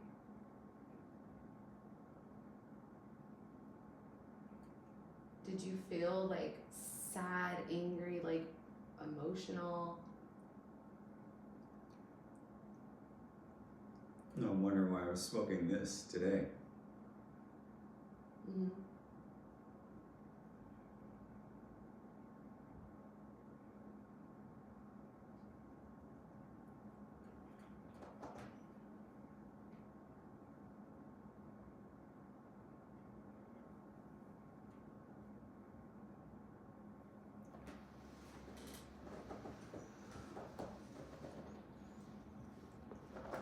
It's a lot of, It's 333. yeah.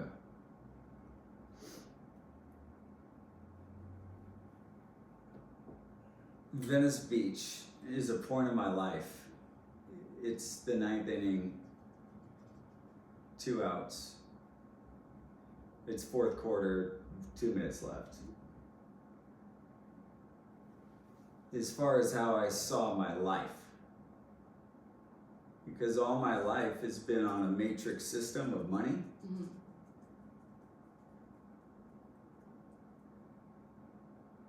That the Bible says you can't get into heaven without it. The treasures don't store up their treasures down here where moth, like you can't get in, but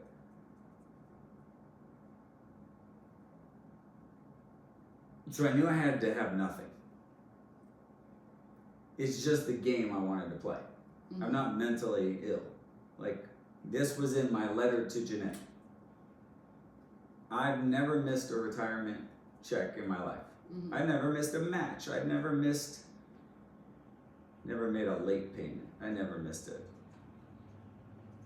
We had an envelope system with cash. It's been a family value of mine for money, for my kids to know that I've never worked for anybody. What I read through scriptures, and Jesus mainly, was like, you want to get into what's next, leave it all. Yeah. So Aya gave me, the first download was get comfortable without your hair. Like, you saw some old movies. Oh, he has so many different hairstyles. I'm very comfortable without hair now. Like I buzzed it. yeah, it's it was like the first domino, and I knew the final domino of ayahuasca, what the download was I'll have nothing. Yeah. Most people think your life ends when you have nothing. And so, like, I'm not choosing. Jesus says, take up your cross. Okay, so we're all supposed to die? I said actually to Spirit, I'll do what Jesus did. Like, I just don't want to die. Right. Die to self, die to die to whatever, shed the ego, be willing to stand for something. So taking up your cross, what was Christ passionate for? What was he saving us? Was he saving the world on his back? Why did they really want to murder this guy? It didn't make sense what was said about scriptures. Mm-hmm. What crime did he do? When you really piss people off is when you get in their interference of money. And so... And what did the church teach that he died for? He's this disruptor, so it's just like, it didn't make sense. They knew who sold him out, and it was like, okay, he turned over the temples. Mm-hmm. And then the money exchanging in the temples. Mm-hmm. But what you do inside of... Nobody cares about what you do inside of your just religious worlds. Like, right. In the mainstream world, to get killed, you have to do something more than like upset a bunch of church people. Right. So it was like, no, they were after him, and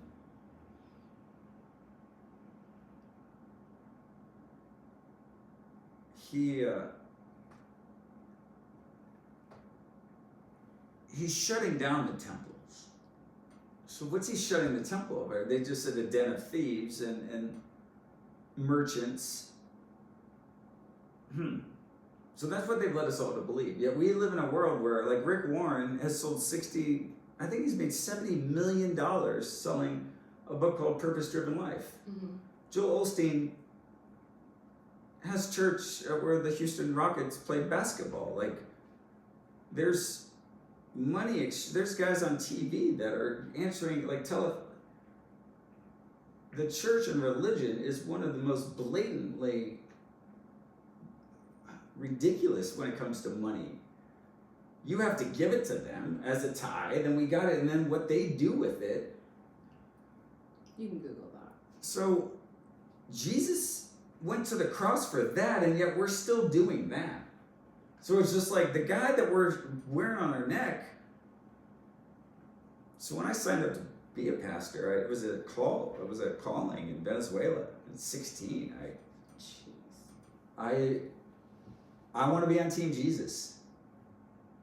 Like, I'm so much on Team Jesus. I got a fireproof flame on my fireproof. I made it so cool for kids not to go to hell. Because Jesus died on I just said I don't want to be a pastor. And so in Venezuela, it was like, I'm going to go do this thing and I'll be an evangelist. So I've given out 1 million Bibles that say Jesus loves porn stars on them. Like, I've said Jesus would do the most disruptive things. I've wrote a book called Jesus Loves You, This I Know, like over the most popular children's book song, or the children's song that we sing. And because to me, the gospel message of Christianity is so simple that it's just Jesus loves you. Yeah. But who is Jesus? And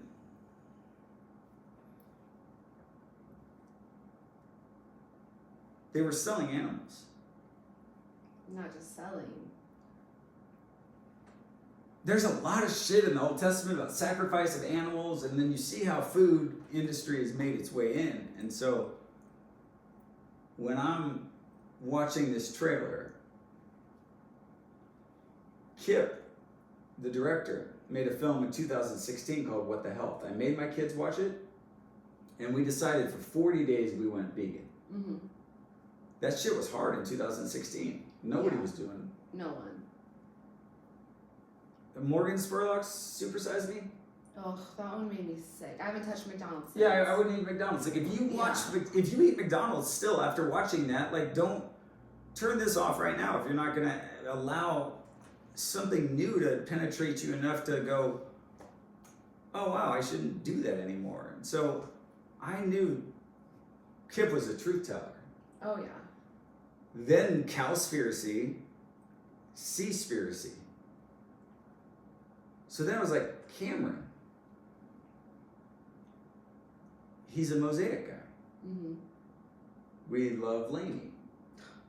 That's another fun thing with. I love that. You think you've been to more Lainey shows than me and Nolan, huh? I doubt that. Just because, like, now I know the relationship that you guys have. But I'm very upset about it. So Jake's wife is Maria. Jake from Lainey. Yeah. And Erwin's a famous pastor in Los Angeles called Mosaic. Mariah is his daughter, and she leads the worship. And then Jake's the drummer, oftentimes of the band. My friend Bobby and Chris used to be the main worship guys there. Okay.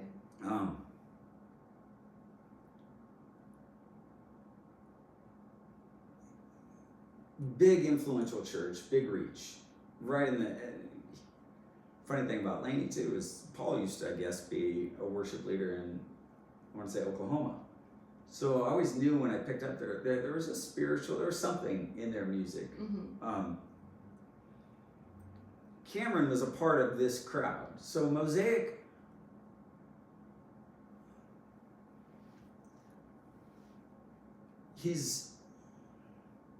if you're a part of the system, like Cameron, and he's got, his dad was a pastor, like he's been in this system of Christianity, to turn on the crowd, to turn your back on it, there's like no way, like there's, like I might not agree with, like, well, most of now what comes out of Erwin's mouth, but, or just the size of his ego, and just how they've treated gays, like horrifically, like that shit has to change, and then like,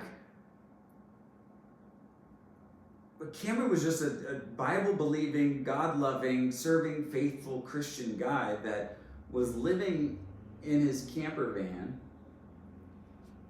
was a musician, but he was exploring spirituality, and asked Kip, how would Jesus kill an animal? At one of his Q&As. Mm-hmm.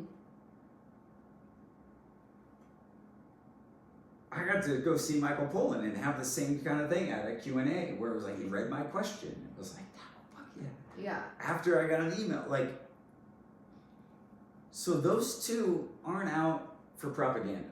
Right. Like, I know who's a truth teller. Mm-hmm. Like, it's important. Like, it's, and in fact, their films have been watched more than any documentaries on Netflix. Yeah. But what did Netflix do? Their films have been watched more than any documentary on Netflix. And when he calls me, he says, yeah, we're saying no to Netflix because they want us to edit this film. So we just thought we have no plan. We no plan. We put this up. It was like, we'll show you the film tomorrow night. So I'm sitting there like freaking out, like, but not.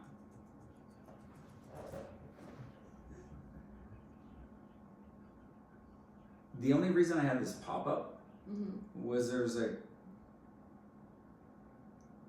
I went to Venice. I've never been a church planner. I didn't want to do a church, but I felt like if we could have influence, we should go to the weirdest, most influential street. The rent's like $57,000 a month. What? It's the highest retail anywhere. That's insane. It's only just this one strip called Abbot Kinney, and I didn't want to go to Venice. It was a calling. It was I wanted to go to Topanga. Like, there were some things.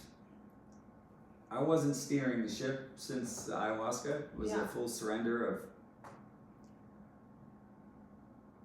the people we met at Rainbow Ridge. If this was going to be the rainbow after the storm,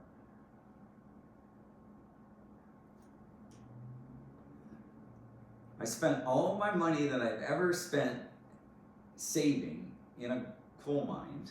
Like, I put my whole money in on this, on retreats. Right. And then certain people that stood out that said, I had this creative idea, or I wanted to do this, or, oh, we wanted to make music, or I just kept giving, and then said, we gotta show it to the world. Let's do it on Abbot Kinney. And there was a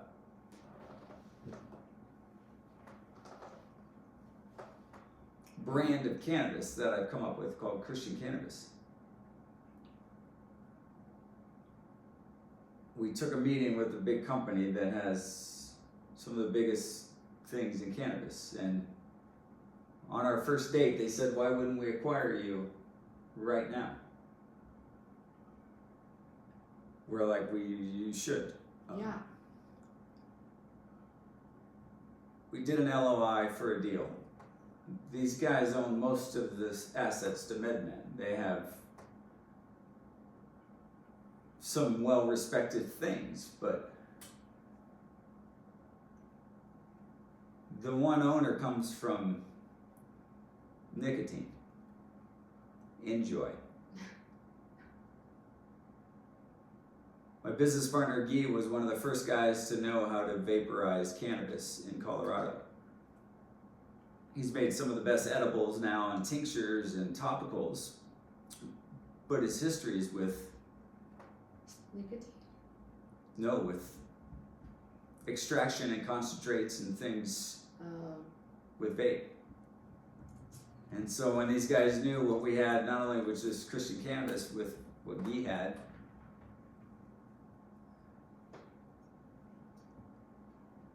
cannabis is directly now competing, obviously, with nicotine, but it's like we're modeling a ton of what the nicotine industry has done. Oh yeah.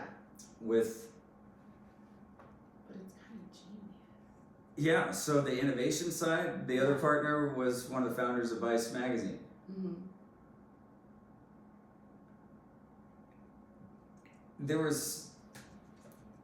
I put this dream list together, said if you acquire us, the vision I saw in ayahuasca was I would be the spiritual director of a cannabis company. So I gave myself the title, and they said yes to everything. Yeah. And I said I want to do a pop-up on Abbot Kinney in between the first gay bar. Oh, she likes coffee. Was that yummy? Oh, She does, God. That's what she needs. So yeah, we're next to the first gay bar and MedMan dispensary. I ran the numbers, I signed the contract, they said yes. I made the call to the artist to say, hey, we're gonna do a Christian cannabis launch for a month here on Abbot Kinney, and on Sundays I'm gonna hold a church service. Mm-hmm. We'll do meditations, or we'll do some different ways, but we won't preach, but we'll do. And so we planned out this whole thing, and then we walked away from the deal. And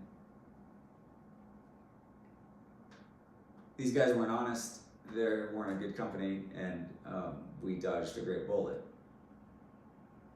And then I was like, but I still really want to do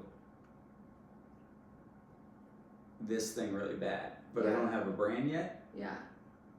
My son had been working on an album called Ascension Symptoms. I had thrown an Ascension party. We talked about heaven being here. So I was like, what about if we just kept the room and we didn't launch Christian cannabis, but we did a pop-up and we called it Ascension. Yeah. But on Sundays I could do this like church thing. So it cost me $200,000.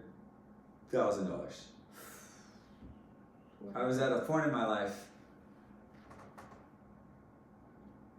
when I started in 2019. I had $1.3 million house. I had $700,000 in retirement.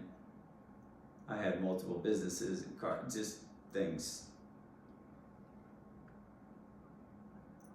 That will be all in plus 60 grand if I do Venice on my own. Yeah. The deal was for $4 million, like, on the first date, on a dream that I had, on a vision to launch Christian cannabis that I've stayed true to. I know it's worth a lot more than $4 million. Right.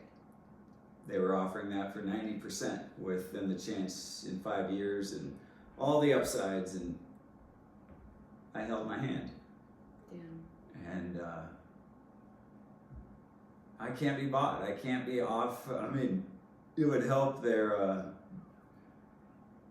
You see all the signs when you're in those agreements. You're like, oh, they're looking at us, but now it's the opportunities to. And I saw such a distortion with alcohol and nicotine with those guys that it's like, no, I don't want to be in a holistic wellness company here. So I didn't have the money to fully go in, and if I did it, I knew though, to get through whatever I believed I needed to be through, I needed to have nothing. Mm-hmm. So I sold the Sprinter van for $45,000 that got us to Venice. Damn. By the end of the pop-up to be able to do it. And there's a guy named Michael Gungor that wrote some very famous worship songs. He did ayahuasca, went on a whole journey called The Liturgist, and then he was back playing a psychedelic gospel album. Mm-hmm.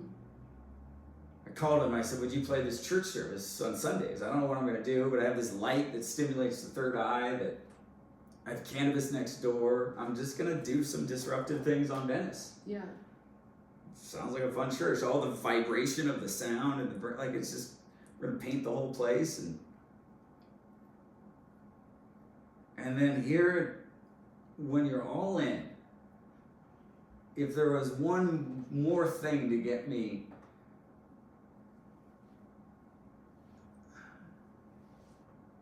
here's a movie that Netflix says no to, that these guys have received death threats from, that is probably the most controversial thing that I've seen. And now I've said, you guys can play this on my all-in hand. Damn. Put the poster up that you put by my house on the front. I call it the Washington Post. One of my favorite articles that's been written about me. I said, you gotta meet these guys and see the film. We gave them the room 12 times to screen this film, and I watched it. I watched the room. They did a Q&A. This was September, October, and November of 2022. Washington Post watched it. Yeah. Joaquin Phoenix was signed on to be an executive producer. These guys, Kip was living in Mexico. I told him, I have this room. I don't know how I'm going to get the money back, but like it's going to come back. And Gunger and I have got a long past of doing fun projects, and nothing but love for Gunger. Mm-hmm. After watching it once, said I can't be a part of it on Sunday mornings, but I'll come play Sunday nights. Damn. Okay. Buddy, do you want your food?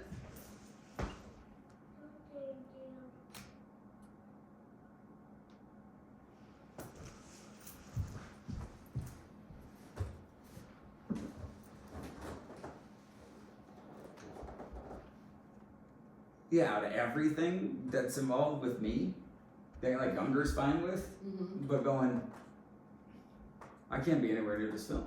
Right.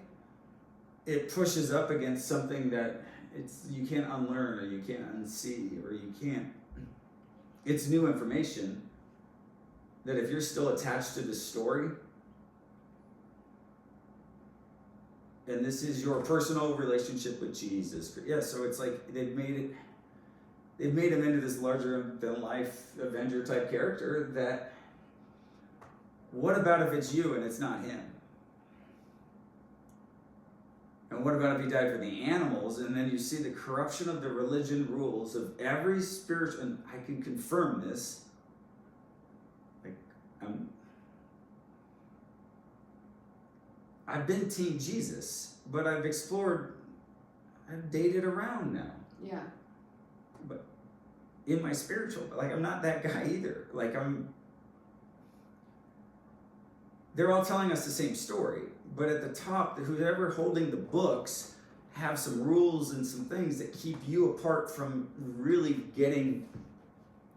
No, we don't need the Pope in between you and God. You don't need. There's no difference of you and God, and so if Jesus died for the animals, it would make sense why they crucified him. Right. And then they've turned this into a story, and he's coming back, and the proof's not just in the Jesus story. In the movie, they document all the footage. I mean, you saw it. So when I watched it, and then I watched people's reaction, this was 18 months ago. Mm-hmm. Like, I thought, like, did you hear when Shia LaBeouf did the thing on Melrose? Oh, yes, absolutely. What did you hear about it? The interview he did? Yeah, it was just like... I watched it. Yeah. And it moved me. Like, I loved his interview. Are we talking about the same thing? When he did this, like, art pop-up on Melrose, where it was just, like, this weird art installation, everybody just started talking about it. There's a line, and you're like, what is this thing? Oh, no, I'm talking about something completely different. Sorry. No, tell me about it. Wow. It was... The very first time I went under the light in 2019, I got a download to bring the light into a white room on an important street in LA. Mm-hmm. And the only image I had was like this thing that Shia, like, you just do something in LA and all of a sudden people talk about it. There's a line around the room. Not because of Kardashian. Like, when you really do a thing, and then if you do a thing and you catch it in LA, everybody sees it. And I've grown up there. Like, this is just what I know. And so when I met these guys, I was like, holy shit, like, this is how, okay, I'm all in on my hand of like, and this room holds 30 people. Kip spent his own money that he didn't have a lot of. I mean, they were literally, honestly, gonna go broke on this thing, but holding their ground of like, Netflix said this pushes up against too many things and we won't edit it. He goes and buys the TV to do the screenings. And the people that were invited in, I thought somebody's gonna tweet something and there's gonna be a line around there, like, we have room for 30, but I'll show the movie all, like, we'll do multiple screenings. We did 11 or 12 of them. There was never a line around the room. If you knew, you knew. Yeah. The women from Don't Eat the Homies, this whole clothing brand that was, now they've got this pop-up store in LA. Woman that was, I was like, she was on Time magazine's cover the week she was at the room. It was like, there were some important people doing some important things in our world that have been sitting on this information and this film, and I've watched it move people, and almost everybody in our team stopped eating meat, had a harder time with it, and for me, I'm not as attached to Jesus being my personal savior as everybody else in that. I've deconstructed that part, so this narrative felt a lot truer to the real story, and it gives you complete understanding of what take up your cross means. Like, yeah, he died for the animals. Like, Jesus died for the animals. I don't think you can include and the sins of the world anymore. No.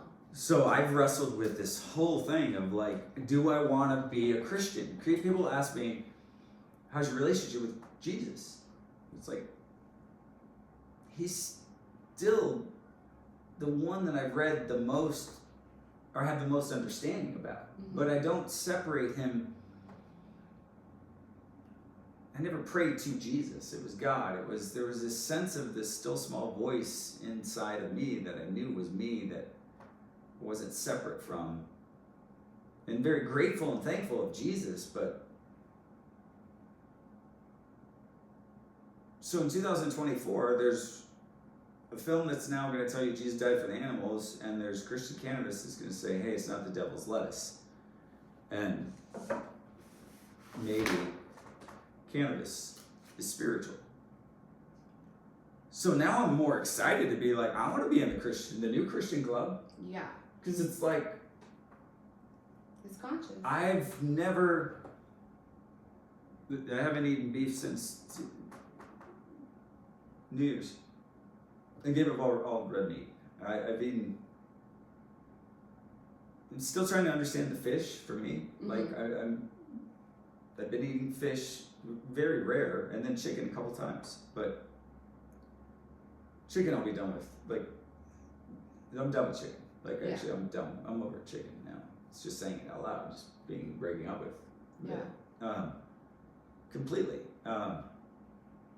Plant medicine showed me about eating more plants. Like, all the awareness came in. It's coming through stages, and now this film for a spiritual seeker and a friend of Jesus, somebody that's aspired to be like him. To not eat meat now, to understand a spiritual reason to not eat animals makes more sense than a lot of the other reasons. And so, at least for me, if I can pursue a spiritual game with it, or an understanding in that race, it's like, oh wow, that makes a ton of sense. So they shine a light. I mean, I knew when people would see it, they would make better choices. I told you, you'll probably not eat meat. Which I did not believe. So now you go, because I did not believe you. I was like, there is nothing in this world that could make me not eat meat. My dad is a southern boy from Georgia that believes that you eat meat breakfast, lunch, and dinner. That's how I was raised. Craig, as we walk into the theater, he's like, I bet you will not eat meat after this. And I laughed. I'm like, no, that's not gonna happen. We watched this 90-minute documentary, and that was Wednesday. It's now Sunday, and I haven't touched any meat since seeing the film. And I hated admitting that you were right, but you were. And it moved me, it surprised me, it caused, I felt a lot of different things after watching that I feel like I'm still processing, but it was mind-blowing. For someone that, like me, that's not religious, wasn't raised religious, and it blew my mind, like I almost wish I could feel how it blew yours, just for a second. Because yours, to me, would be like next level. Yeah, when you can break the attachment to it before and you're looking for something that makes more sense, like 9/11 makes more sense when you understand what they really did. Yeah. The pandemic makes sense when you see the whole thing, when you see the whole agenda. It's all control. It's so yeah, I've been a fan of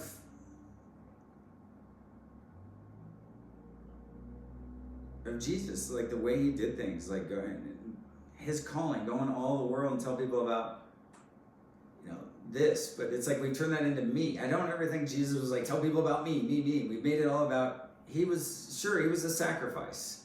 So be it that. If it was for the animals, or if you want to claim it for your personal salvation, from a guy 2,000 years ago, in some books that they don't have a lot of answers for a lot of the hard questions. So to me, Kip and Cameron didn't attack Christianity. They put Christ as a central big figure in a world of spiritual beliefs, and they realized the one thing all these spiritual things have in common is not eating meat. Yeah. How far we've come from that, but look how far we've come from white coats being doctors that you could trust. Yeah. To a government, like all the things. So this is like finally, I actually can be more excited about. Like my joke was I was going to sell Christian cannabis to the Hobby Lobby guys, or like Mark Burnett, or not Kirk Cameron. Kirk Cameron, you should try weed though. That would unwind your ass a bit. But it was like I'm too much for the Christians.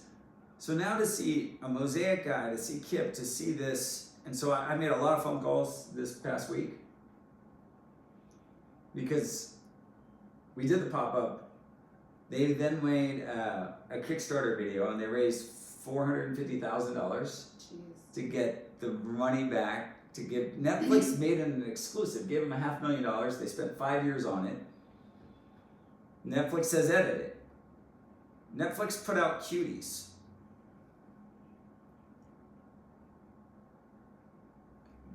Like,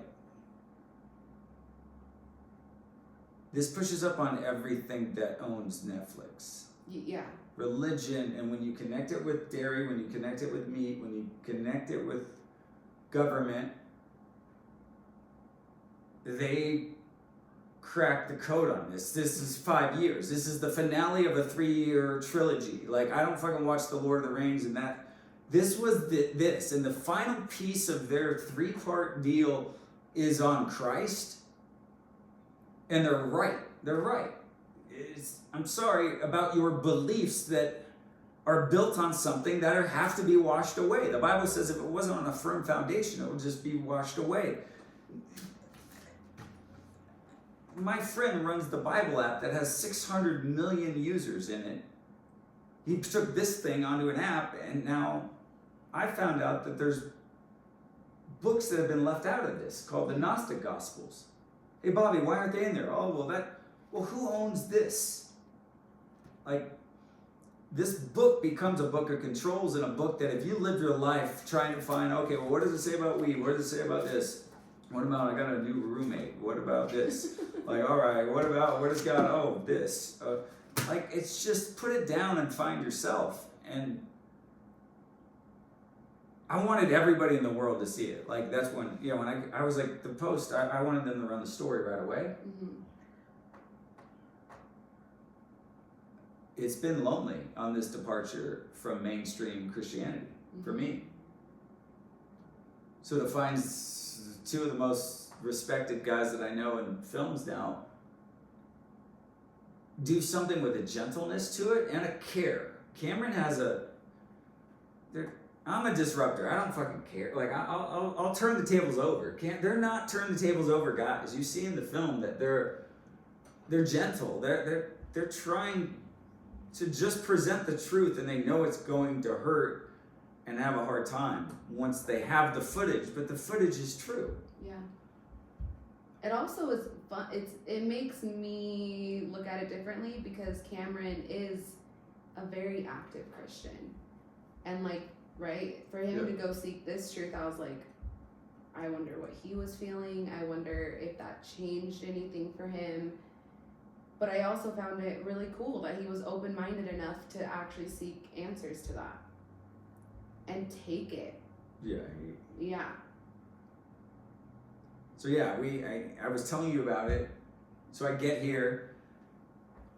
She has this thing with the two Mormons, and then she's like, what do you think about Jesus? I was like, oh, I show you the film, and then I go on their website. Actually, I go on Dropbox because I was like, I think we have where's the copy? Like, how did we play it? You know, I was just like, do I have it on a computer?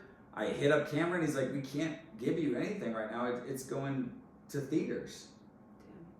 And I was like, dude, congrats, like, fucking A. Like, it's just so fun to see, like, one of our artists that helped run the thing.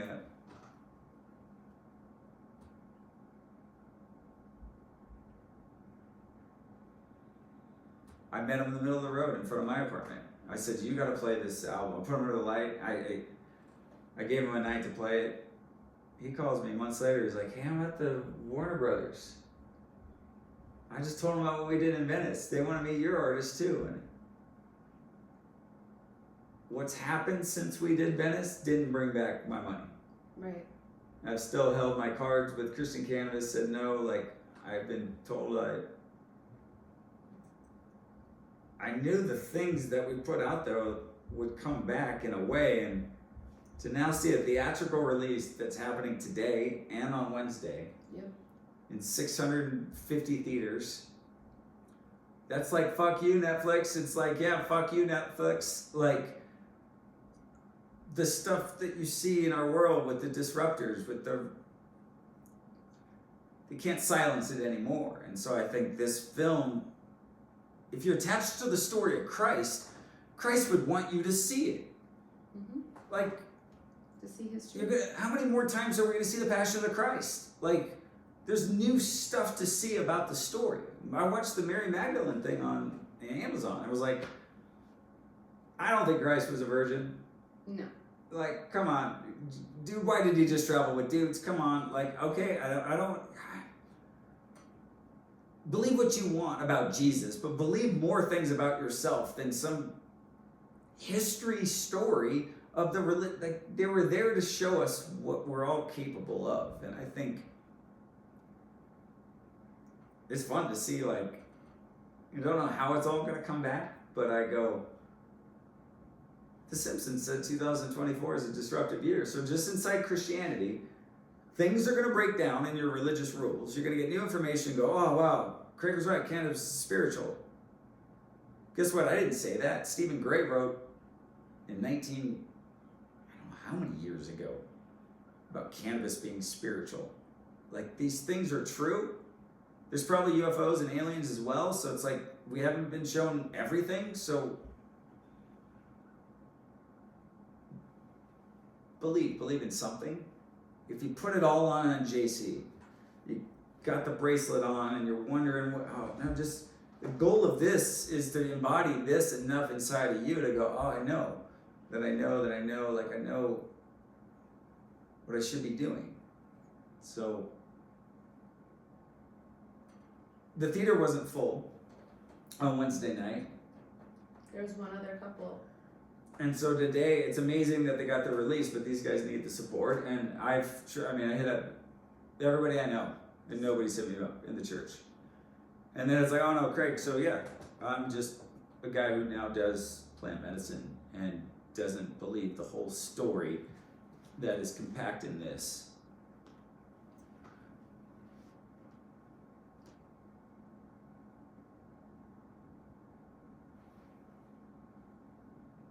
But yeah, it's wild to me that your consciousness had to start with you being a diehard Christian, following religion, completely leave it, go on the opposite end of the spectrum, try the plants, try the drugs, to find that middle ground of consciousness and awareness. Like, that's a journey. That's a fucking journey that you've been on. And after watching that documentary, my thoughts of Jesus became very simple. Like, I think he was just so consciously aware, like beyond his time. And that's really all there was to it. Like, that's it.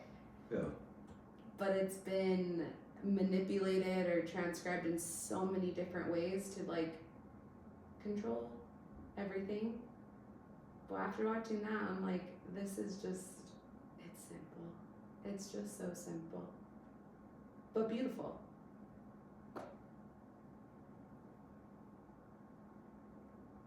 We're going to end where we started. So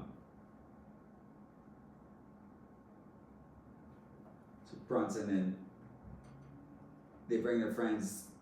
I call in all the people, and we have them a Brasa and I was like, I don't know. And their friend had to go in for surgery 3 times for cancer. Mm-hmm. This is the wildest thing. And then the healing, the things we saw on that retreat, somehow there were phone calls made to a lot of people in Utah that said you can come to Rainbow Ridge. Yeah. So when you showed up the first time, yeah. Where are you at? Oh my gosh, when I first went to Rainbow Ridge, I was in my most fragile state where I had no sense of self, no belief system, no awareness, no consciousness. I was just going with the motions, doing what I was told as an employee, and I knew I had to go to this retreat. Like, I had no expectations. I know that the day we did the journey and Jeanette was handing out the medicine, I was bawling. I was the only one crying. And she put her hand on my heart. I wish I could remember what she said to me, but I was too worked up to remember. It calmed me down. But that whole experience at Rainbow Ridge is what completely changed my life. Like, changed my consciousness, my awareness, my belief system. Like, I left completely different than when I arrived. It was wild. And that's when I met God. Like, that was my first conversation with God, was at Rainbow Ridge. Where? When I was journeying. You took me outside. Everyone had already gotten up. They took the mask off. They're outside. I was the last one to get up. You and Jeanette were waiting for me, and I think you could tell I was tripping out because, like, the room was closing in on me. You're like, come on, I'll take you outside. You take me outside. I'm sitting in the woods by myself, and yeah, it was like the world came alive. The trees were literally my ancestors. I'm not joking. And they were breathing, talking to me. I talked to God. I talked to my dead dad. I talked to my higher self. Like, that was the first time that I'd ever had that type of an experience. And it really blew my mind. Because, you know, when you're raised around so many religious people and they talk about the gospel or their what do they call it, on their testimony or something. Yeah. Like, I've never had one of those, you know? And yeah, leaving there, it was like, wait, I have one all of a sudden, but it's not what everyone that I've grown up around would consider a testimony or consider, like, a belief system. Like, it was woo-woo. Yeah. But I couldn't deny, like, the experience that I had, which I also think is the same type of, like, an experience maybe a lot of these religious leaders had. But instead of calling them crazy like they do now, it's like they just believed some of it and ran with it. Like, I don't know. Like, it opened that door for me. And then having you here has made me dive even deeper into all of this, where I'm reading the freaking Bible. Like, I never in a million years thought I would do that. And I'm watching Noah. I'm watching... You're having this download to even do this show. Yeah. Yes, you just saw it. Yeah, like, I just am like... hey, I have to do... Yeah. And then what did you get? I mean, you got to go back to Rainbow Ridge. And what did that... Oh my gosh. It was emotional. Like, I didn't think I'd ever get the chance to go back there, but when we went back, this was something that was... So when I first went to Rainbow Ridge, my stepdad had just died. I just had a baby, just had a separation, like, whatever. And broken. The tree that I kept seeing while I was journeying was this tree up at top of the mountain across from Rainbow Ridge. And it was my higher self. Like, that was who I kept seeing, and I was talking to her. Coming back 4 years later, what was so crazy is you were like, come see this spot that I love. I'd never been up that way. How you took us up through the spaceship and all the way to the back. That platform you took us to made me, like, exactly aligned with that tree, where I was like, oh shit, like, I'm back. I'm embodying my higher self from 4 years ago right now, and now I'm eye level to this tree, whereas before it was above me. Like, I was having such a mind fuck, and I loved it. And then we go to this funeral. Wait, was it in the whole tree? Is it the white one? It's like... It's literally on the mountain directly across from where that platform is. Oh, okay, all the way over there. Okay. All the way over there at the top, and it's kind of by itself. Okay. But then we go to the funeral, and I'm high as a kite, but I get this epiphany as well, a download of like, oh my God, this is the first funeral I've been to since my stepdad died, and it's for someone else's father, who they speak so highly of, just like they did with my stepdad. And I was like, oh my gosh, I just completed something. Like, I knew in that moment I completed a cycle of some kind. Yeah. And it was the best weekend, the most magical weekend. Like, I wish I could just live that weekend every day. It was cool. Yeah, it was awesome. So since then, now this... Oh, it's...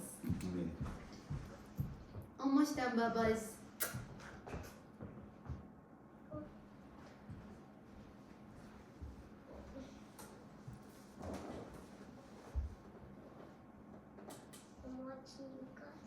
Okay, babes.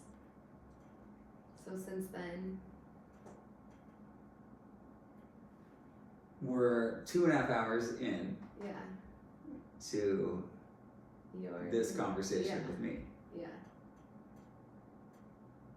I've been watching you for 4 days. Yeah. From this being on a graphic to this being on the wall to being painted over to Home Depot. When you get to watch somebody, how you receive things and work. Mm-hmm. So I've just been an observer, but Devynne's been on this. She's had to do this. So if you can understand, it's like there's something you've been given or shown, or just I don't get from you, this personal desire that you need. It's more attention or more. Yeah. If anything, you need rest more than anything. But like, this coloring of this and this whole idea was there would be a space and people would come up and share something they're more conscious of. Yeah. And so now, I said all this was just practice, but you would take your part after you're comfortable with me just doing the talking. So if you got to have more conversations like this with topics that aren't off limits, who are you looking for, and what is your desire, and what I get to maybe interview you, what would be on the wall? I think it's only, like, I feel like my journey started at Rainbow Ridge, so like I want to draw a rainbow, because before Rainbow Ridge I had no consciousness, no awareness, nothing. I was a robot. And the Rainbow Ridge is so significant to my story and my journey in this lifetime that I think it's only suitable to like have a rainbow. You brought the cross, which is absolutely perfect for you. The cross.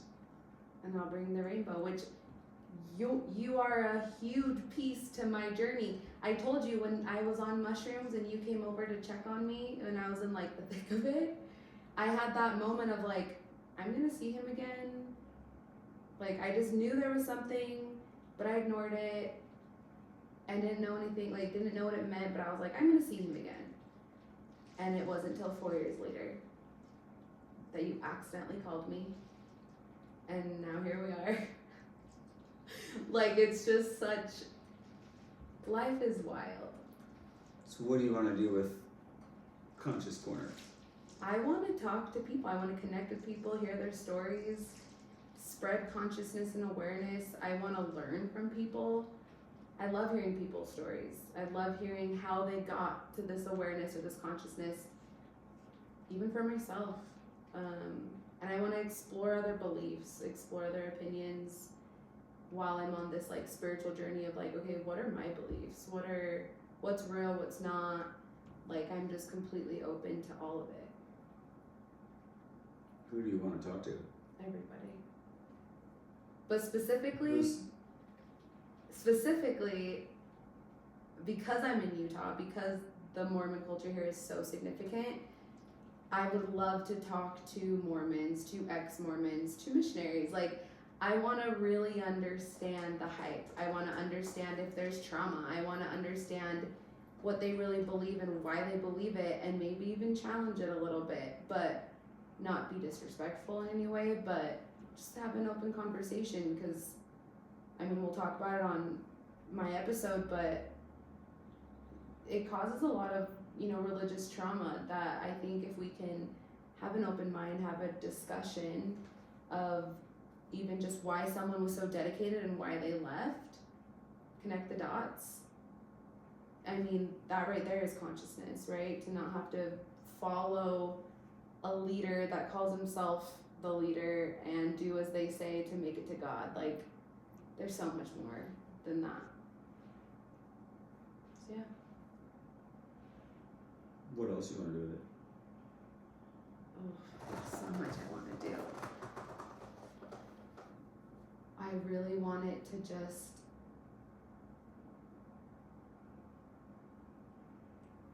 I don't know, hopefully inspire people to get on the journey of consciousness, kind of show that these rules we've lived by of, the mushrooms are bad, cannabis is bad, this and that, hopefully show them that it actually is this tool that God gave us to get closer to Him and ourselves and get back to where this all began.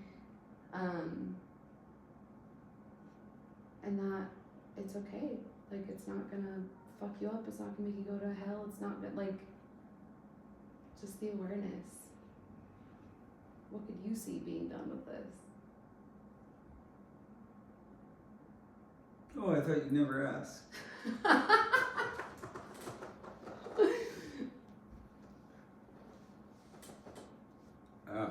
I got the full puzzle last night on the light. Yeah, I've been waiting to hear it. I don't think you're really ready for it, though.